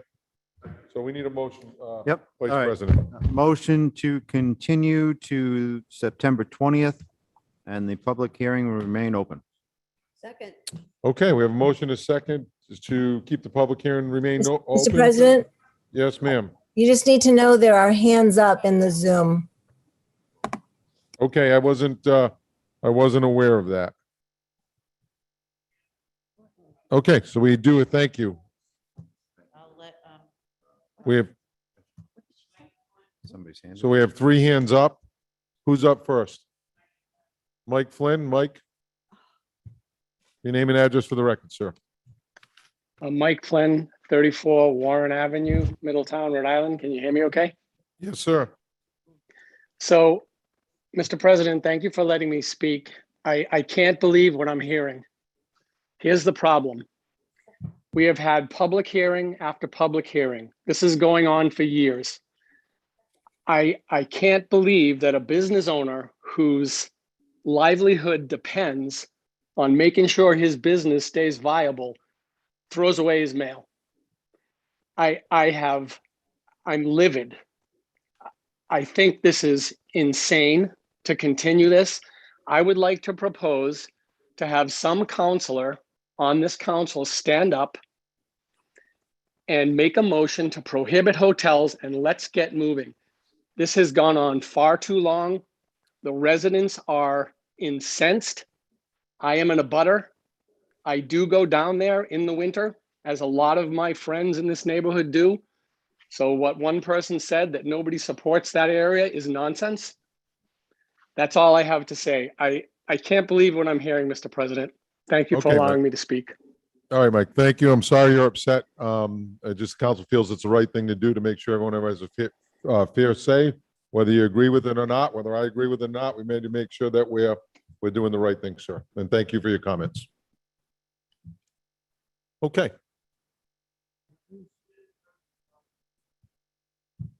Hi, Judith. Yes, hi. I was actually going to say pretty much what Mike Flynn just said, that, Okay. you know, we started this with the moratorium 3.5 years ago. At that time, when it was discussed that there would be a zoning overlay, I said to Sylvia, sorry. I said, could we put a time on this? Could we make a plan? Could we say, we'll get this done in 6 months? And I didn't get any answer. And it's 3.5 years. So I implore you to please not let this go on any longer. Thank you. Thank you, Judy. Karen is another resident. Okay. Hi, Rick. Hello, Rick Maderas, 52 Tuckerman Ave. If you're going to insist on, I guess, extending this out, can you define the parameters of the conversation that you're going to have with the business owners? Because what I've heard are two different issues. One, the hotels, which it seemed like there really wasn't even that much disagreement on. But the other topic, which maybe there's a bit more agreement, is use of the retail availability in the Atlantic district. So I was hoping that you could go ahead and just make that clear as to what the parameters of that discussion was supposed to be. Thank you. Thank you, Rick. Peter, did you get all that? Okay. All right. And just, he wants to make sure he knows what the parameters are. And Ron, I don't know if you have a response to that. I just want to make sure that we respond to Rick on what the parameters are that the business owners are looking for. I don't know what the discussion will be with the planning board. I'm not sure any of us know where that will go at this point in time. I mean, the draft ordinance is very specific, and you know, most of the provisions in there, other than the use tables, are really meant to do things like preserve views, make sure that there's a consistent look and feel, and design criteria throughout the district. So that's generally what those things are. Okay. So we don't have fences or things that are going to block folks. Yeah, I from the mean, water. I understand the residents being upset with no decision tonight. I get it. But, you know, we would certainly do the same thing if somebody stood up and said, well, we weren't notified. It's not just one person. It's more than one. So, and don't forget, some of these business owners, they're residents as well. So it's important that we make sure we just take that extra step. I don't think any of us up here are happy about it, but given that information, I think we need to do the right thing, and I think that is the right thing at this point in time. So, somebody else? That's it? Okay. So, Tom, you just want to reiterate the motion, please? Yep, motion to continue this to the September 20th meeting and keep the public hearing open. Second. We have a motion second. Any further discussion? All in favor? Aye. Anybody opposed? Okay, Motion recess. We're going to take a 10-minute break, okay? Thank you. I'm so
Except that gentleman. We ready?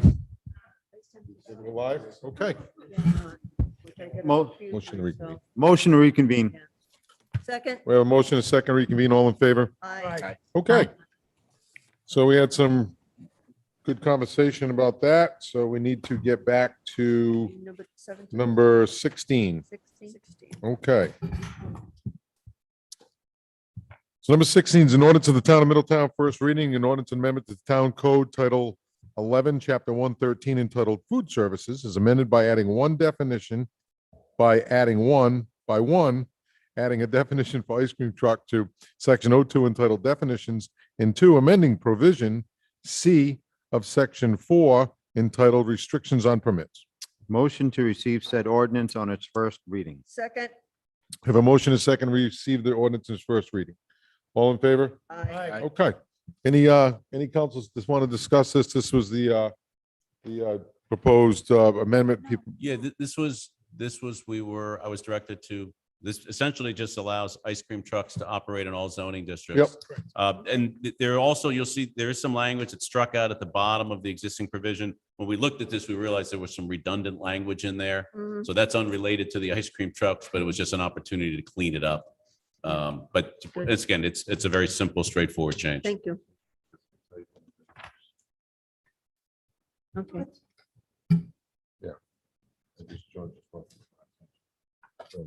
I'll make that one. Okay, so is there any further discussion?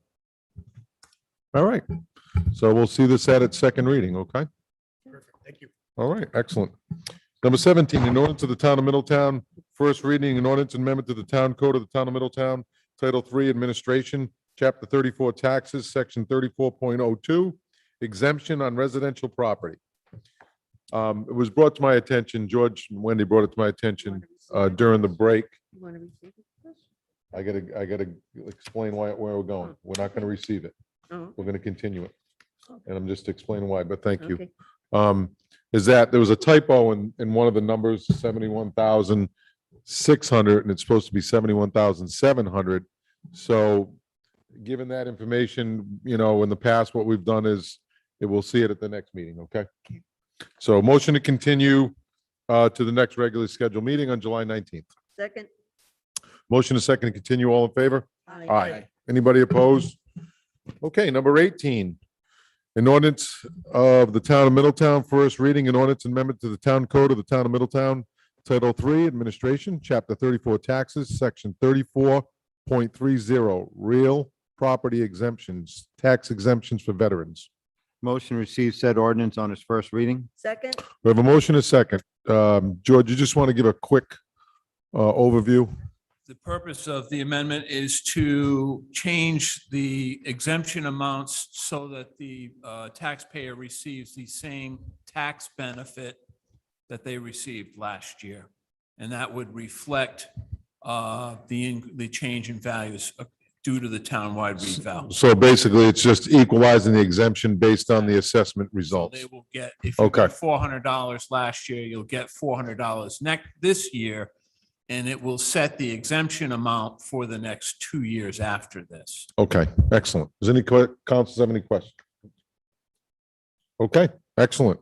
So we have a motion, a second to receive the ordinance in its first reading. All in favor? Aye. Okay, anybody opposed? Number 19, an ordinance of the town of Middletown, first reading, an ordinance and amendment to the town code of the town of Middletown, Title 3, Administration, Chapter 34, Taxes, Section 34.40, Real Property Exemptions. This is tax exemptions for blind people. Motion to receive said ordinance on its first reading. Second? We have a motion and a second to receive an ordinance in its first reading. And George, again, this just equalizes the exemption that a blind person would receive based on the new assessments. Correct. Okay, and that is set, again, as you said, for the next 2 years after this. We'll set the exemption. Okay, excellent. Is there any discussion? All in favor? Aye. Anybody opposed? Let's move on to other communication. Communication of Megan DeSantis, Special Olympics Coordinator, YMCA, in reference to requesting support for the Newport County YMCA Charity Golf Tournament. Motion to receive said communication and sponsor T in the amount of $150 to be appropriated from the council president's discretionary fund. Second? So we have a motion, a second, to appropriate $150 and sponsor a tea from the council president's discretionary fund. Any discussion? Excellent. All in favor? Aye. Okay, number 20, Town Council, continued from May 3rd, 2021, regular meeting for more information from the Planning Board, continued from June 7th and the 21st of 2021. Public hearing advertised, an ordinance of the Town of Middletown, first reading. An ordinance, an amendment to the Town Code of the Town of Middletown, Title 15 Land Use, Chapter 152 Zoning Code is amended by adding Article 27B, outdoor lighting. Planning Board recommendation is on file. Additional information from the Planning Board on file. This requires advertising for a future public hearing. Motion to advertise said ordinance for a future public hearing. Second, We have a motion and a second to advertise for a future public hearing. Any discussion? All in favor? Aye. Anybody opposed? Number 22. Mr. President? Yes, ma'am. You were going to discuss Oh, this. sorry. Because the, Let's just throw it in reverse there for a second. sorry. No, I'm glad you reminded me. So Wendy brought to my attention that, and she can probably explain it better than I can, but I'm going to give it a shot. So when we advertise, the cost of advertising is becoming very high, exorbitant. So what's happening is we need to figure out how we want to proceed with things before we send them back to the planning board. And I mean, we're talking $5,000, $6,000, $7,000 a shot now advertised compared to what it used to be. So this small ad that I advertised for was $1,903. Yeah. So what I've spent year to date on everything that we've advertised and abutters, just saying from January. For this ordinance. For this, not just this ordinance, for all the ordinances, because some of them have gone back and some of them, I spent almost $15,000. Okay. So I know that like to re-advertise this, it's going to be another like 1903.50. And then if I have to re-advertise, say the next one, that was 35 of like 3,600. So what I'm saying is I don't want to keep re-advertising if you want to send it back. Right. So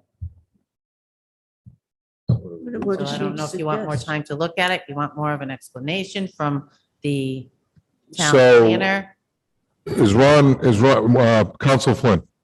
Well, I was just going to make a comment that sometimes, I think as I just heard, you don't know you're sending it back until you hear from the public. The same thing happened with Tony Lynn Terrace. You just don't know until you get the input what the right thing to do is. So sometimes it can't be avoided is my only comment. Right. No, but that's a good point you bring up, Terry. In this particular case, we received input from the public during that hearing, and it's come back to us saying they don't recommend any changes. So before we decide to either send it back or however you want to proceed with it, And I but think- she advertises, legally, Peter, and ethically, we need to make sure we're following the process there as Yeah, well. because this one was sent back without a date, that it was continued to sort of, and that's, I think, what we just tried to avoid with regard to the Atlantic Beach District. Yeah. Matter. Right. This one, just, I think the planning board had put together, or Ron's office put together, I think, a presentation to try to maybe illustrate how what they're proposing might work. And, because I know there were some questions about the impact of the proposal on property owners. So I think one of the things that they're proposing to provide to the council is some more information that might allay some of those concerns. But I'm just letting you know that Okay. it wasn't simply, because I'm at all those, at these meetings, I'm at the planning board, it wasn't simply, we're not going to change it. No, I right. think they wanted an No, opportunity. they looked at other communities. Yeah. They went back and looked at other communities. The other one was a little bit different with Smithfield, as far as the lighting goes, but I talked to Ron today about it, and he felt like it's not really a big deal compared to what the communities are doing, but hey, we heard from the residents, and Yeah. a couple of them had some concerns. One of the things that I think it was Teresa Spangler brought up was, way out where she lives, why does she need to be told she has to use a certain wattage and the size of the bulb? And and all of that, or whatever it was. And I think they had some illustrations to Yes. explain that maybe it wouldn't be as onerous as maybe some people would think, but. Right. You know. Right. So, Question? yes, ma'am. Thank you, Mr. President. And this is a question for the solicitor who said he was attending the meetings. And that was my question also for those homes that, or properties might be in a much more rural area, R40 or whatever, and versus an R10. Did any discussion as to making these standards different for the different zoning districts come up in conversation? Lighting standards? I think that they did look at that, and they did take a look to see whether any other communities actually varied the standards by zoning district, and found that they didn't. But I think they also, felt that maybe they could have done a better job of explaining how it might work as, in practicality. So I think they wanted the opportunity to come back and make a presentation that would show how it might work. Once again, particularly in an area, like an R40. So, may I ask another question of the solicitor? Of course. Or counsel? So you're saying they wanted to make a presentation, that's the planning board? Well, I think, yeah. Or is this the presentation? Is this the presentation, this document? Or is somebody going to, actually explain the document? I would expect that Ron would be explaining the document at the hearing, and maybe have a PowerPoint presentation to explain what's being proposed and how it might actually work, and how it might actually impact or not impact property owners. So one thing that we could consider, it's up to the council, of course, but maybe we should have Ron give the council an explanation, and then the council can decide if they want to spend the money on advertising, or if there's something that they hear right off the bat that, should be highlighted or focused on. So that's a good idea. Why don't we just continue it to the July 19th meeting and have Ron give us an explanation? He's not on, right? He's gone. He is on. Oh.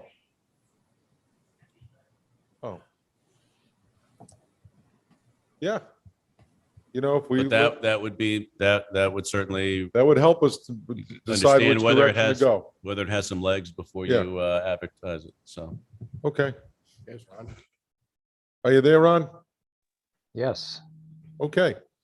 So based on several things, the council's really just looking for direction, Ron, on what the planning board looked at as far as other communities, and the kind of discussion you and I had this morning about this ordinance. And one of the things is, if we kick it back to the planning board, we're trying to be more conscientious about costs of advertising as well. There's a cost of doing business. We all get that. We want to make sure we're making a good decisions all the way. Right. So as we discussed this morning, the planning board did look at ordinances, or had the staff look at ordinances from other communities in the state, specifically to address that concern that was raised about possibly having different standards based on zoning district.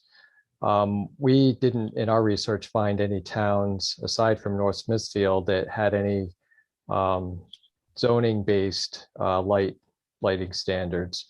And actually in North Smithfield, where they do address residential somewhat differently, they actually prohibit outdoor lighting in the lower density residential areas. So it's basically the opposite of what was being suggested by that property owner last time.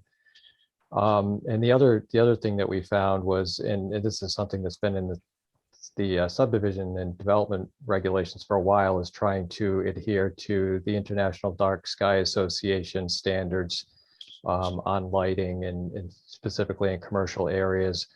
And they similarly, I guess, do not recommend or recommend against having excessive outdoor lighting in residential areas, and specifically because it's, in their view anyway, not necessary.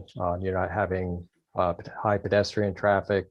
It's basically a less developed area. So the idea that more outdoor lighting is needed in a residential area is basically the opposite of what they were suggesting. So with that information, and the planning board, did take another look at the ordinance and has recommended that the ordinance that they had sent to you in the first place, that be reconsidered for adoption.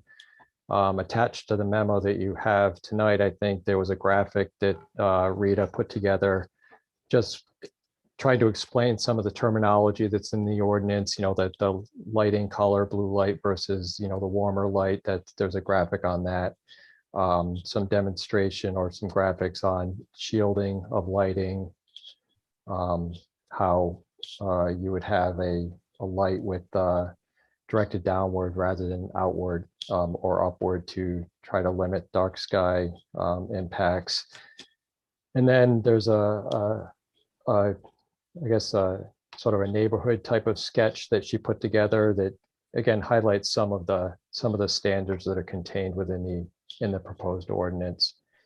So that's, Peter suggested I would have a presentation, but that would be the extent of the presentation, I think, is just providing this additional information to you.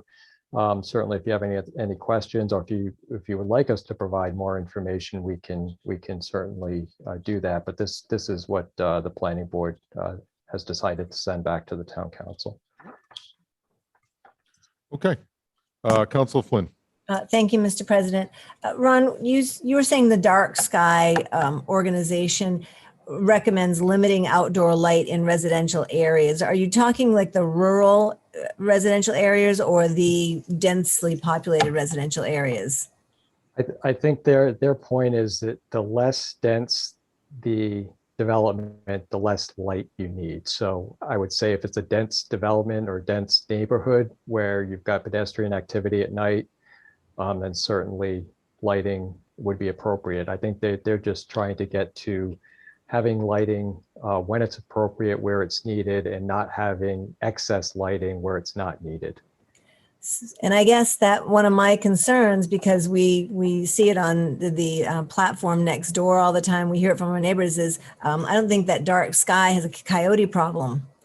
And I think that we got public input from Teresa Spangler that I think that's a real thing, that, our community is unique. It's something we just might have to consider to allow those areas to protect themselves with maybe a different standard or something. So back to North Smithfield, the different zoning districts and having a different standard. So you said that they prohibit lighting in which districts? I don't have the actual language in front of me, but it was basically the more rural residential areas that they would prohibit outdoor lighting, exterior. Any lighting. outdoor lighting? I don't Okay. I don't have all the specific. I understand. language. Just sprung this on you. I get it. Yeah. I'm going to go to quickly blue light, warm light. What the outdoor lights that are very visually offensive are those really bright lights that, and I don't know if that's blue or warm or what that is. As a matter of fact, the Main Street of Newport did that. They have these, it looks like daytime down there at night on Broadway. And they're sort of offensive. And I didn't know if we knew what spectrum those were on. And I think I'd want more of a definition of what blue is, what warm is, and which this ordinance is proposing.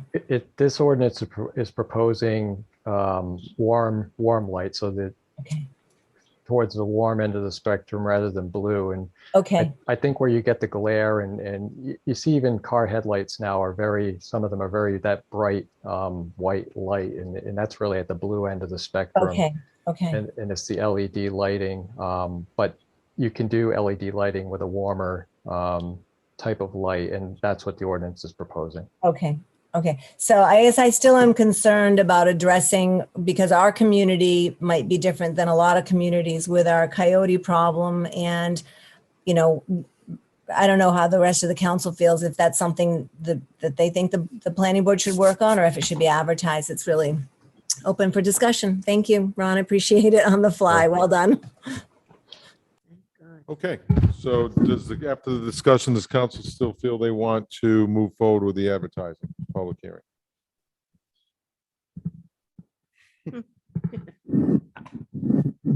All that talk. Oh, we're going to continue it till July 19th. That's Is why I wrote it. that what you want to do? Yeah. yeah, Okay. Yes, You want to continue it to July 19th? correct, Okay. correct.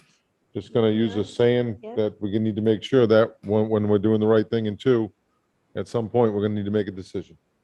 Okay, I missed the conversation. It wasn't coming through the microphones that was happening up front. We said we're blue lighted out. Just kidding. Either we want to continue it or move forward with the advertising for public hearing, and it seems to be, from what I'm seeing, it looks like continuing. Continuing. I'd like to continue to the July 19th. So is this continuing it at the level of town council, or are we sending it back to planning board Continue at the level of town council. for us to think about Yes, between now?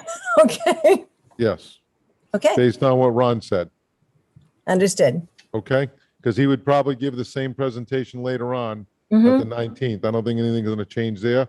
Let the council sit on it, make a decision. Either you want at that point, move forward with public hearing, or just send it back to the planning board. Thank you for the clarification. All right, you're welcome.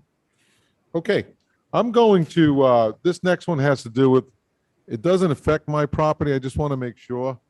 So I'm just going to recuse at this point, okay? And Tom's going to handle it.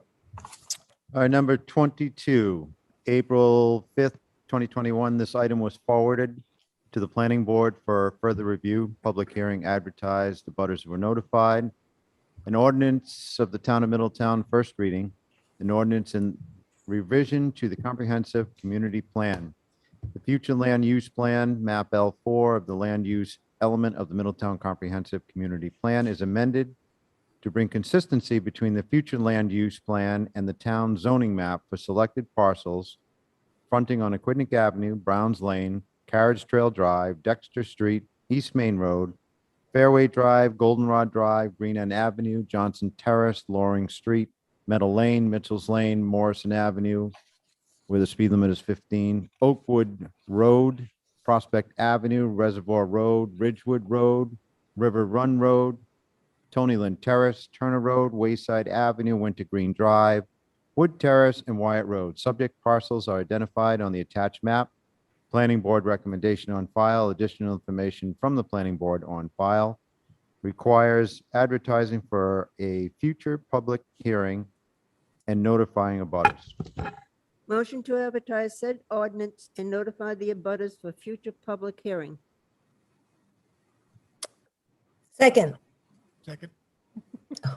Okay, all those in favor of advertising said ordinance to notify abutters for future public hearing? Aye. aye. Any opposed? Okay,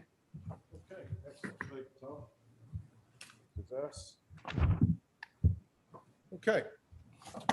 Number 23, proposed amendment to the town code, Title 15, Chapter 152, entitled zoning code 1, amending the definition of farm promotion accessory use in section 400, entitled definition of farm promotion definitions for agricultural operations, farm, small, farm, large, and mobile food establishments thereto, amending subsection F of section 703, entitled accessory uses and structures, and 3, amendment section 722, entitled farm promotion accessory uses.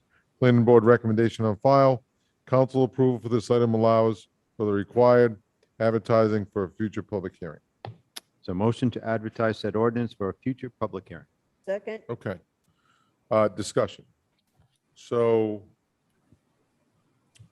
This, Mr. President, if you recall sometime back, the owners of Simmons Farm suggested that they would like to have the opportunity to have a food truck at their farm, or mobile food truck that would at least partly serve produce or products grown at their property. And so this is a revision to the zoning code. There's also a corresponding revision to the mobile food ordinance, which would allow farms to add a mobile food truck as an accessory use to their farm. And there's a number of different regulations they would have to follow, but that's the gist of it. To allow a mobile food truck as an accessory use to a farm. Large farms would be allowed by right. Small farms, which I think is 10 acres and under, would require approval from the zoning board. And there would be a requirement that at least part of what is being sold is produced on the farm. Okay. Does city council have any questions? Yes, Mrs. Santos? thank you, sir. Mr. Solicitor, for the next meeting, I would like the planner to identify the farms that we have that he's listing on this ordinance. There aren't any that are actually listed. We just, what the ordinance did, and we used some of the existing farm promotion ordinance as a guide here, but we sort of divided farms into farms of 10 acres or more and less than that. Well, where are they? What's that? I'd like you to identify them. Where are those 10 acres or more? I will ask the planning department to get on that because I have Thank no you. idea. So, Peter, one of the things that when the council looked at the farm accessory uses, I don't know, a year or two ago, whenever it was, and they rejected it. Yes. They rejected it for several reasons, but I know this was supposed to be just for mobile food for when Simmons Farms issue came up. Having said that, under section 722 of farm promotion accessory uses, they're talking about a guest house and all this other stuff. I don't understand where that would come from, None of that. Well, we have because it's in here. we have a farm promotion accessory use ordinance. We've had it for some time. Okay. And there were certain things that, and the idea is to allow farmers to engage in other side businesses to bring in additional revenue and to make the farms sustainable. So there are certain things that are already in our existing ordinances that farmers are allowed to do. And I think guest house is one of them, if they get approval from the zoning board. What you're referring to, which was in front of this council a couple of years ago, was a large scale revision of that farm promotion accessory use ordinance, which did not pass. So even though this what is being proposed here sounds complicated because there's a bunch of different sections that had to be changed to make it work, the only thing that this would do is add mobile food truck to the list of things that farms can already Okay. do. All So right. there's nothing else being proposed other than allowing farms to operate a mobile food truck at their property. Okay, just wanted to make sure. When I Yep. saw that, I said, oh. Yeah, no, yeah. Okay. Understood. All right, so farm mobile food trucks it is. So we just need to, advertise, so we have a motion, a second advertise for a future public hearing. Oh, question? Yes, ma'am. So I did want to, I appreciated Mrs. Santos's question. Ron, do we know how many farms that this encompasses in like how many large farms, how many small? We can get some information. We had done an inventory back, a couple of years ago when we were proposing that bigger ordinance, so we can get a Okay. list of what we found at that point. Okay, great. Thank you. Sure. Okay, Mr. President, Mrs. Santos. Mr. Reagan, I would like it clarified. What kind of farms are they? Are they referring farms as nursery farms, dairy farms? What kind of farms are they? Mr. President? Yes, ma'am. And again, do we want to get that information before we spend for advertising, or do we want to go forward with advertising? Well, the council directed me to prepare this, and so once again, it's up to you, but this is a very limited change the ordinance. All this does, and certainly the council needs to review it and look at the details, but all this does is add mobile food truck to the list of what farms can already do. No Okay. other change. So as I sit here and listen to this, and I didn't think about it till just now. She Yeah. brought up how many farms, and there's not many farms, like farms. And so I'm going to recuse myself at this point in time because I do have a farm. It never hit me until But just. it's in Portsmouth. We have a farm in Middletown. Oh, and Green and Avenue. So right, I'm gonna let you take that over. and just- Oh, that's good. Are we? All right. Thank you. Well, I'm going to stay with the motion that we have, which is to advertise the said ordinance for a future public hearing. Second, All in favor? I, All I'm going to oppose. I'd like to get the information first before we spend the money. So you're opposed because you wanted the information first? Yes, But you but lost. it carries, which is fine. Okay. Oh, I don't need that. Okay, so let's roll along. It's 10 o'clock. 10 o'clock. Okay, town administrative portion of the business. We already did number 24. Let's move on to number 25. Thank you, Tom. Microphone's falling apart here. There we go. wait a minute, you need that? I don't need that. Okay. Okay, thank you, Mrs. Sanos. Okay, number 25. Memorandum of Town Administrator in reference to traffic safety studies for My Antonomy Avenue and High Street. Motion to receive said memorandum. Second, We have a motion, a second to receive. All in favor? I, Aye, and let's move on to number 26, where we'll discuss if there's a discussion resolution of the council in reference to award of contract to Power Corporation for traffic safety studies for My Antonomy Avenue and High Street and authorize the finance director to execute the agreements on behalf of the town. Motion to pass said resolution. second, We have a motion, a second discussion. Yeah, please. Yes, ma'am. My question is, at what point are the residents going to be surveyed or have the workshop? I'd like to take away from the Paradise Avenue traffic mitigation playbook and, not go down a path and then have the residents say, this is not going to work for us. So I'm just not, I just want to get clear what the procedure is if this resolution passes. So their proposal includes wording as to, upon completion of the study, Paul will make 2 presentations, one to council and one to the public. Does that satisfy? Well, and so Sarah? what happened with Paradise Avenue is I think the company got input from the public and changes were made and then work started and then the public, there wasn't a meeting of the mind with the changes that were made. So I guess my only comment here, so that we're not, wasting work effort as it proceeds down the path, is that if there's substantial public input at the workshop and changes need to be made, once the changes are made, the public should probably, or the neighbors should look at it again and say, yep, go to work. That's exactly what we thought. Yeah, that's a great point because that's exactly what happened. Yep. And we said on that Zoom call, I know I was driving home one night and I was on the call and, that was the complaint. So we need to make sure, Mark, if we could make sure we get that information back to Sean so that, we learn from our mistakes. Yep. So that doesn't happen again. Meeting okay? with the public prior to the completion. Yeah, of the after, if study. any changes are made, then they come back and if they haven't meet with the public again, they meet with the public again so that we get it right. And then they'll start work and then we have to stop the work because it's not what the residents thought it was going to be. Yep. Okay, fair enough. Excellent.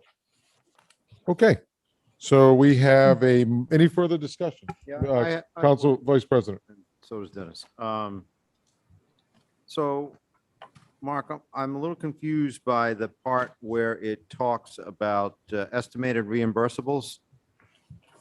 Travel at $150 and reproduction at $100. What is that Does that mean when they drive here to look at the job, or they have to come down? That's not part of it? From prior studies, that we're not charged that much for those two items, but that is travel for coming to town meetings. Go to a town meeting? Yeah, not And- so much travel to do the study, but, and reproduction is any printing of the studies that would have to be done. Okay, because it says 56 cents a mile, and photocopying is 10 cents, but it's $100 for reproduction, so that's somehow different. We have been charged in the past for those types of items, but it was minimal as identified there, as a total estimated reimbursables. Okay, thanks. I can tell you that I get 17 cents a mile on my travels on a daily basis for the first 1,250 miles. And after that, I get 37, so 56. Wow. That's Wow. pretty high. The IRS rate. Well, the Yeah, IRS, yeah. Yeah, Yeah. no doubt. Council Toronto. Yeah, I'm just curious, have there been any studies in this area prior? I mean, these are two popular areas. We've redone that road several times, but we've never done a traffic study on that We've done road. that road several times. 3 times. Yeah, And not that I'm aware of, no. okay. Yeah. I think that's why Council Logan had brought it up. Yeah, so there was never a study done. There was a proposal that the town administrator was looking at prior to, just for my aunt to know me. Okay. But when High Street came into it, we put them together Okay. because they abut each other. It all works together. Excellent. Okay, any further discussion? Motion to pass said resolution. We have a second. All in favor? Aye. Anybody opposed? Okay, memorandum of number 27 of Town Administrator, Commodore Perry, in reference to Commodore Perry Sidewalk Project. Was it so noted that Ms. Flynn did not approve it? Am I correct on that? Oh, no, I approve that. No, she didn't. approved? Yeah, she didn't Okay. oppose Yes, it. yeah, I think it's the delay again. Yep. All right. Yep. Sorry. Commodore Perry Sidewalk Project. Motion received said memorandum. Second. A motion to second to receive. All in favor? Aye. Number 28, resolution of the council in reference to Commodore Perry Sidewalk Project, National Grid working with J.H. Lynch and Sons and authorizing the finance director to make payment on behalf of the town. Motion passed said resolution. Second. Any discussion? I have one question. Council Welch. Are the sidewalks going to be asphalt again? I believe so, yes. Okay. Yep. Yeah. I couldn't find it in there. It was by the ton. I assumed Yeah, was asphalt. it is. Yeah. It's Okay. just a great opportunity to make improvements out there in that neighborhood, you know? It's already better just being milled. Yeah. Yes. Yeah. Yes. Any further discussion? Question? Yes, ma'am. Thank you. So this is a question probably from Mark. Mark, I noticed that the funding is coming from the CIP balance for 2021 and the remainder from fiscal year 2022. Correct. So is that coming from a balance from 2022? This is from 2022 is the total amount that was approved in the budget. The balance is from 21. Oh, I see. Okay. So you're going that to deduct remains Uncommitted. Okay, so deduct the 21 balance, and then that's all you need to take out from the 22 amount that Correct. has been approved. Thank you. It's worded, I Yeah. didn't catch it. Yeah, and I think this is a good approach. I mean, years back, the town would, before they paved, they would just pave roads. And they didn't look at sewer drainage necessarily. So then they started doing that, and it took longer to get through the neighborhoods, but we finally got through most of them. This particular approach, I think it's great that, you know what, let's look at the sidewalks while we're there. Mhm. It only makes sense. So, Yep. It's a great opportunity. Pretty good. yeah. All right, so we have a motion and a second to pass said resolution. Any further discussion? Imagine that. All in favor? Aye. Aye. Okay, number 29, memorandum of town administrator in reference to escrow agreement to Rhode Island Department of Transportation, Newport and Middletown. Motion received said memorandum. Second. We have a motion and a second to receive said memorandum. All in favor? Aye. Okay, so this is the Aquinic Avenue sidewalk project. And, you know, I think, I don't know, hopefully we're all aware, if we're not, it was the holdup, and the holdup had been over time is that Newport Water, where the sidewalk's going to be, the Newport Water needed to make some improvements there. They hadn't budgeted for that. So, you know, Sean had got with state delegation, specifically, I think it was Senator De Palma and Newport Water, and got everybody together. And at the time, I believe it was $105,000 a piece or in that range. Since then, it's gone up. So that's where this amount comes from, the 267 a piece, to be able to get this project done. Otherwise, it's never going to get done. So I think, safety, for the safety of the children, the pedestrians, who's ever on that road for that school or jogging or whatever, it's important we get this done and move this thing forward. So, Question? yes, ma'am. Thank you, Mr. President. I'm noticing that the funding source isn't identified. And so what does that mean when we receive this memorandum? In the second paragraph of the cover memo, it says the water line must be upgraded. Therefore, RIDOT will continue to delay this project till a funding source for the upgrade is identified. Is that? Well, that's it, talking about the agreement between what Newport's going to contribute, what we're going to contribute, and what the state's going to contribute to be able to move this project forward. Okay. That's the way I read it. And Mark and Peter are shaking their heads, so that's how they agree with me. Okay. Yeah. So I think what we're looking for this evening would be authorization. Yes. From the town to move forward, to sign this agreement. Yep. We've got to put half the money in escrow. And when that happens, the state will be able to move forward with the project. Yes. And those monies are coming from? It would be the general fund capital improvement program. There is a balance in the capital plan at the end of this fiscal year. So the balance. Okay. Yes. Great. Right. Okay. Thank you very much. You're welcome. All right, excellent. So we have a motion to receive, and Council Welch. Motion to authorize the town administrator to execute the escrow agreement with RIDOT, Newport, and Middletown. Second, Motion in a secondary for the town administrator, authorizing him to execute this agreement. Any further discussion? Dennis? What's the timeline on this? I don't think we know yet. No, that they still have to go out to bid. All the plant goes. Yeah, Okay.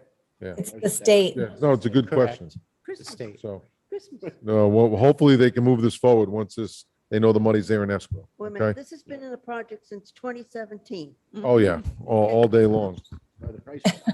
And the price went up. Yeah, okay. If we keep talking about it, it could be, price could continue to go up as we talk. Okay. So we have a motion and a second. Any further discussion? All in favor? Aye. Anybody opposed? Excellent. Thank you. Number 30, memorandum of finance director in reference to fiscal year 2022 civic appropriations, requesting guidance as to how the council desires to proceed with individual awards. Motion receives said memorandum. Second, Second, motion is second to receive. All in favor? Aye. Aye. So there was a lot of discussion last year because of COVID, and some of these things weren't, whether it's with sports or whatever, the requests were, some weren't happening, or we weren't sure what was happening. I did speak to our town clerk. They are all happening. She has verified that. So, having said that, what I'd like to do, if the council's okay with this, it's just a recommendation, is kind of treat these civic appropriations this year like the consent calendar. We can approve them all as one. If anybody has any issues with them, any numbers, any of the requests rather, we'll pull those off and do that individually. Is that okay? Question? Yes, ma'am. Would that be for tonight or for another time? But tonight,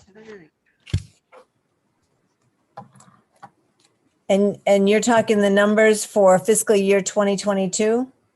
yes, ma'am. There was budgeted 143. The requests come up to 237,000. And I'm not sure. Oh, go ahead. My I spoke to apologies. Mr. Brown today and asked him where the funding, if the council approved as is at the 237, where would that funding come from? And one of the successes of this current budget that we just recently approved was there's a $100,000 contingency fund, and that's where it would come from. Does it have $100,000 in it? Yes. That's what he told me. So, first question is, are you okay with treating it like the consent calendar and approving it, the ones, except for the ones anybody wants to talk about or has issue with? Yes. Concerned about the ones that have higher, they're asking for more this year than they were the year before. Okay, or do you want to go right down the list one by one? No, just the ones that are different. Okay. Any other input? I have input. Yes. And recall that some of the ones from in fiscal year 2021 were inflated because they had COVID needs more than they had obviously in 2020. And so those might be artificially high already. Okay. So I'm not sure I know that. Or how do we know that? Well, I think I recall from some of the. That's your opinion, right? No, that's not my opinion. I was there at the meeting when we approved a lot of these, and a lot of the organizations came forward and said, now that we have COVID, we have to buy extra cleaning supplies, or we need more people, or there's more clients, et cetera. Okay. Mr. President, Yes, ma'am. I would like to just go over the ones that have increased from last year. Is that- Yes. Yes. And leave the others that have not increased, leave them alone. Yes. You want that in a motion? If that's what you want to do. I'd like to make a motion that we review the ones that have increased, and the ones that have not increased, we leave alone and approve them. Second. Okay. So I have a motion, a second. Any further discussion on, the motion is from Mrs. Santos to review the ones that have increased and the ones that have not increased, to approve them as they stand, as requested. Yes. Everybody okay with that? Okay, so we have a motion, a second. We'll vote on it. All in favor? Aye. Anybody Aye. opposed? I'm an Okay. aye. Okay, so let's take on the ones that have not, that have increased, okay? So it looks like, as we go down the list, the first one is Child and Family Services of Newport County. We approved 7,500 in 2021, and in 2022, the request is 9,500. It's $2,000 more. What's the pleasure of the council? And also notice, to go with what Mrs. Flynn mentioned, the year before that, they were only at 5,000. So it went from 5 to 75 to 95. Okay, what's the recommendation? Does anybody have a recommendation on this request? Mrs. Flynn? Well, and I would recommend, because we are still under the umbrella of COVID, they probably have the need, knowing the clientele. Because I think there's still a lot of expenses that are happening as a result of coming out of COVID for that population. Okay, so you would like to approve it at 9,500? Yes. Okay, is there any further discussion on that? Motion to approve, when do we need to approve them one at a time, right? Okay, so that would be, let's get that out. Motion to approve, motion to authorize an FY 2022 civic appropriation to Child and Family Services of Newport County Incorporated in the amount of $9,500. Second. All in favor? Aye. Aye. Aye. Okay. Anybody opposed? So let's take on the next one, which looks like the Martin Luther King, Dr. Martin Luther King Community Center. Last year, 5,000, this year, 10,000. Question? Yes, ma'am. Did we not allocate some additional funding to the Martin Luther King Center earlier this year? Does anyone else recall that? I think Didn't we do like $25,000 or something? I think it was sponsored by then President Sylvia, and it was a lump sum. Anyone else recall that? I do. I'm just trying to recall what the amount was. I don't remember the amount. I know something was done. Yeah. It wasn't counted. as- 25,000 sticks in my mind for some reason. I'm not sure. Well, Okay. I don't want to what's the give pleasure- misinformation, but there was a chunk that we have, I think donated. Okay. if that's something to discuss or to have part of the conversation and part of the discussion. Okay. What's the pleasure of the council? What do you want to do? Give them the money. Yes, second. Okay. So a motion is second. You need to make a motion then on that. I'm, Motion to authorize 22. motion to authorize on fiscal 22 civic appropriation to the Dr. Martin Luther King Community Center in the amount of $10,000. Second. The motion is second for $10,000 for the Dr. Martin Luther King Community Center. All in favor? Aye. Aye. Anybody opposed? Okay, looks like the next one is, we're going to the Newport County Mental Health. And somebody's here. Yes, somebody is here. So that request is going from 29,255 to $59,000. So Mr. McPherson would like to speak on this issue. Come on up, sir, and state your name and address for the record. And thank you for participating all evening in the town meeting and your patience with us. Okay, just your name and address for the record. Yeah, Edward McPherson, 127 Johnny K. Kill Road, Middletown. And so thank you guys, appreciate your time. It is so important that I'm here and appreciate you recognizing that. So the need is pretty dramatic. We've gone from about 1,000 clients pre-COVID to 1,300 clients. We've had a number of high-profile suicides in the community. We've stood up new programs because that's a place we never want to be. So part of what we've already done to address, well, and I'll just, again, to exemplify the need. Pre-COVID, we were admitting about 50, 60 new clients a month. In April, we had over 100 new clients. In May, we had 80. So it's still really volatile too. We're just seeing demand will spike and then things will settle down. So we're doing a lot to try to respond to that need. So three things I'll point to since COVID. We've deepened our ties with local police departments so we can try to catch people before they end up in the ER or interfacing with the justice system unnecessarily. We've increased our partnership with schools, and that's on school and after school based care so that the counseling teams in the school districts can refer to us with greater ease and have more familiarity with our teams.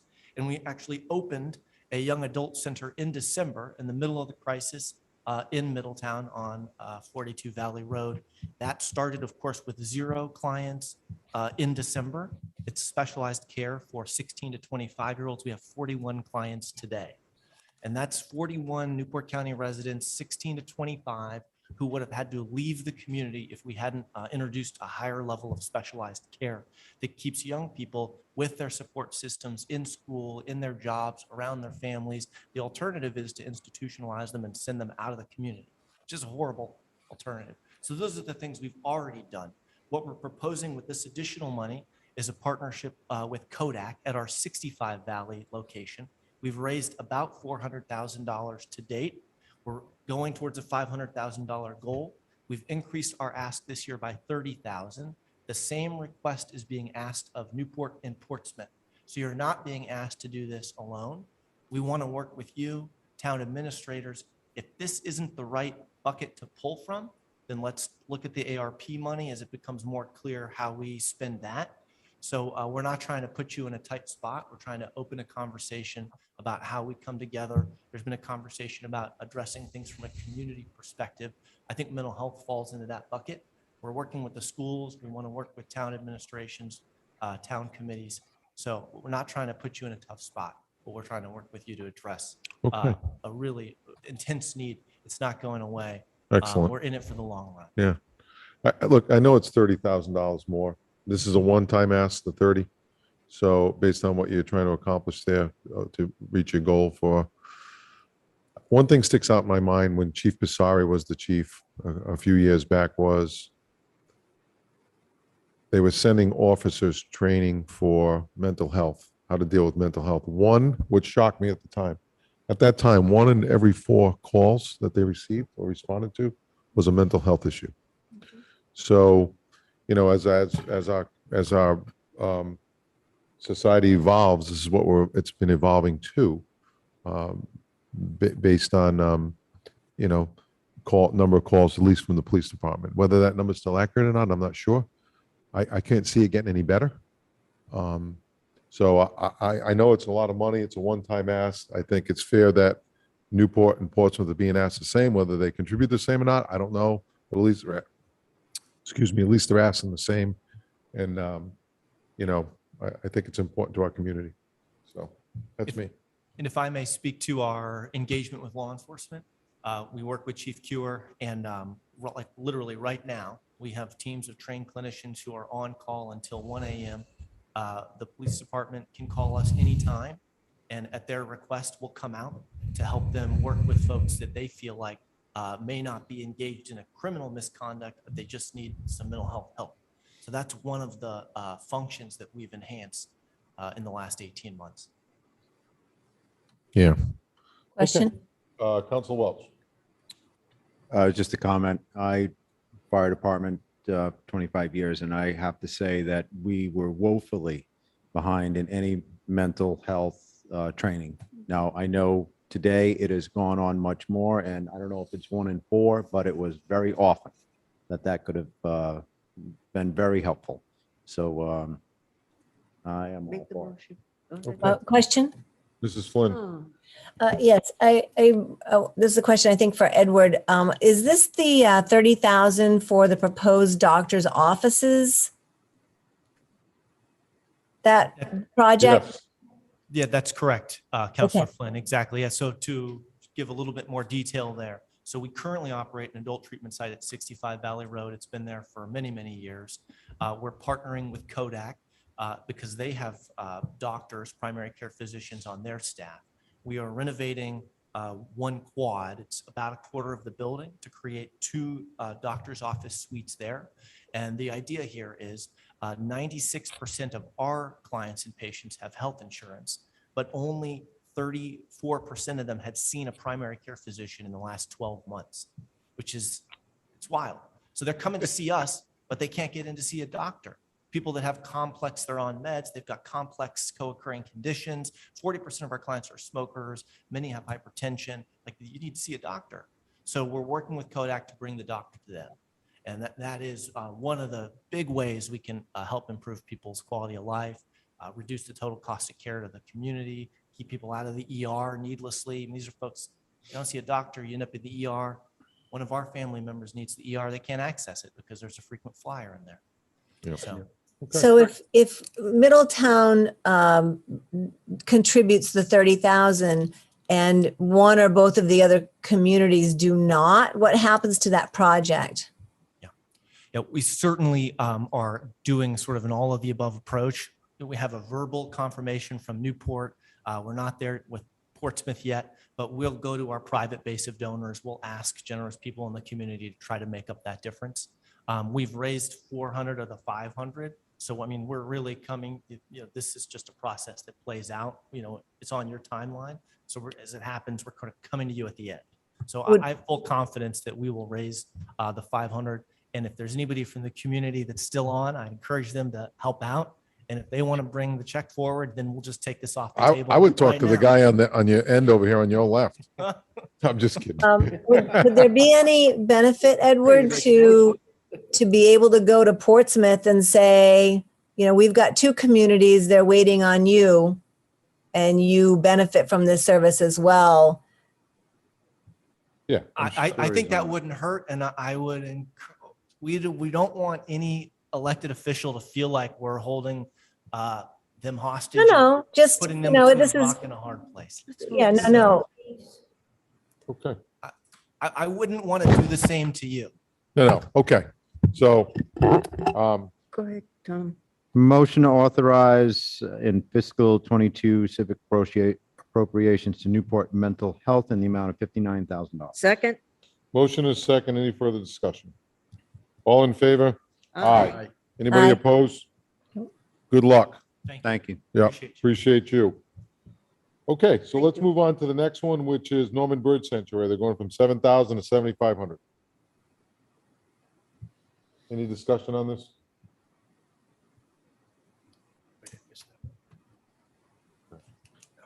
Motion to appropriate $7,500 to Norman Bird Sanctuary. Second, A motion is second for 7,500 for the most Norman Bird Sanctuary. Any further discussion?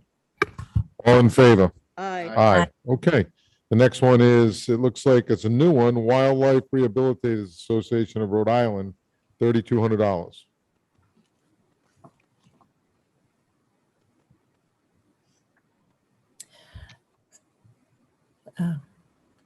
Comment? Yes, ma'am. There was a pregnant pause there, so I thought I'd jump in. Their application, I know we've not heard from them before, so I was certainly curious. And apparently they've helped 71 different Middletown residents with 85 animals.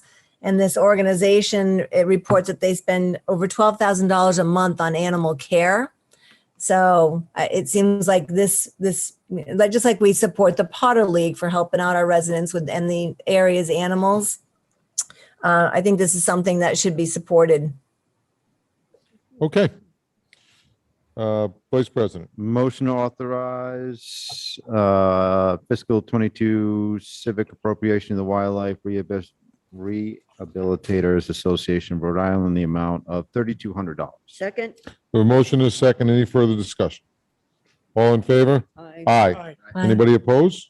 Okay, excellent. Let's move down to the next one. The Boys and Girls Club of Newport County. 2021 was 17,500. They're requesting $20,000, $2,500 increase. Any discussion on this? Okay. Motion to authorize fiscal 22 civic appropriation to the Boys and Girls Club of Newport County in the amount of $20,000. Second, We have a motion is second for $20,000 appropriation for the Boys and Girls Club of Newport County. Any further discussion? All in favor? aye. Aye. Anybody opposed? Okay. The next one is Butler Basketball. This one here went from 10 down to 7,500 because of the limited time and the limited season. They're requesting 10 again, okay? So it's an increase from last year, but it's the same as 2020. Any discussion on this? Motion to authorize fiscal 22 civic appropriation to Butler Basketball Club in the amount of $10,000. Second, Okay, motion is second for $10,000 appropriation, civic appropriation for Butler Basketball. Any further discussion? All in favor? aye. Aye. Next one is Looking Upwards from there. Again, here's another one from 4,000 limited in COVID, and then down to 2,000 and that requesting 4,000, the same as 2020. Any discussion on this one? Motion to authorize a fiscal 22 civic appropriation to Looking Upwards in the amount of $4,000. Second, Okay, we have a motion, a second. Any further discussion? All in favor? aye. Aye. So, Peter or Wendy, let me ask you, so when we approved the ones that were stood the same, did that include the Babe Ruth? Because that application came here, we have it. It hasn't changed, so I'm assuming it's the same. Or are we taking that one on separate? That one's separate. Okay, Because it's not on our list here, so. okay, And they're requesting 4,000. yeah. Okay, so we just, same amount. We just need a motion.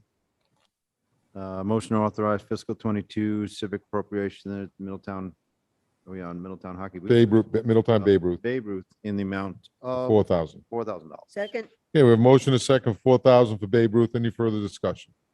All in favor? aye. Aye. Okay, Middletown Hockey Boosters, 8,000 in 2020 budget, nothing last year because of COVID, and $10,000 this year. Ice rental costs, looks like they've gone up. The 10,000 from the previous year was tabled, it looks like. Okay, any discussion? Motion to authorize fiscal 22 civic appropriation to the Middletown Hockey Boosters in the amount of $10,000. Second, Motion is second for a $10,000 civic appropriation to the Middletown Hockey Boosters. Any further discussion? All in favor? Aye. Anybody opposed? Okay, Middletown Youth Soccer Club, from 3,000 to 5,000. Any discussion on this? I'll tell you what, when I look at that amount, that's pretty cheap money for the amount of They do. kids that are out there, the amount of fundraising they do, and that's awesome. So, Mr. Vice President. Motion to authorize fiscal 22 civic appropriation to Middletown Youth Soccer Club in the amount of $5,000. second, Okay, motion is second for $5,000 Middletown Youth Soccer Club. Any further discussion? All in favor? Aye. Anybody opposed? Okay. Prior to that, which is football and cheerleading. What is it? One prior to that. Did I miss it? Middletown Youth Football and Cheerleading. It's yeah, 13. 2020, they're asking for what they had in 2020, but 2021, they got zero. Yeah. I don't know if we. Oh, I'm sorry. I didn't check that one off because it looked like it didn't change, but let's take it on because it was zero last year. Thank you, Dennis.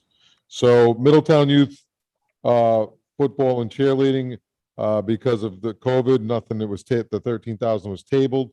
They have requested 13,000 in 2020. Nothing last year because of COVID. This year, they're requesting the same as it's 2020.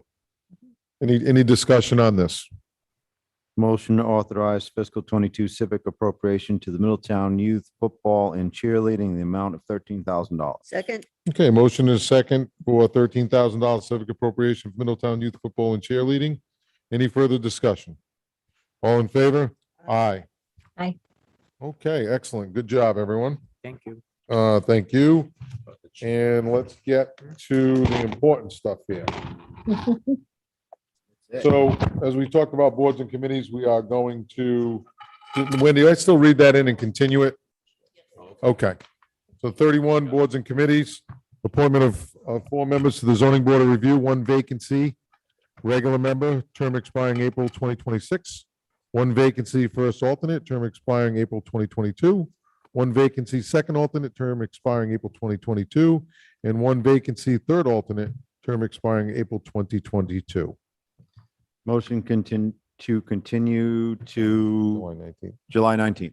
second, Okay, motion is second to continue this to the July 19th regular meeting of the council. Any further discussion? All in favor? aye, Okay, Motion to adjourn. second. all right, motion is second to adjourn. We're about 5 minutes past, but thank you, and we got it done, guys. Good job, man. Have a great evening.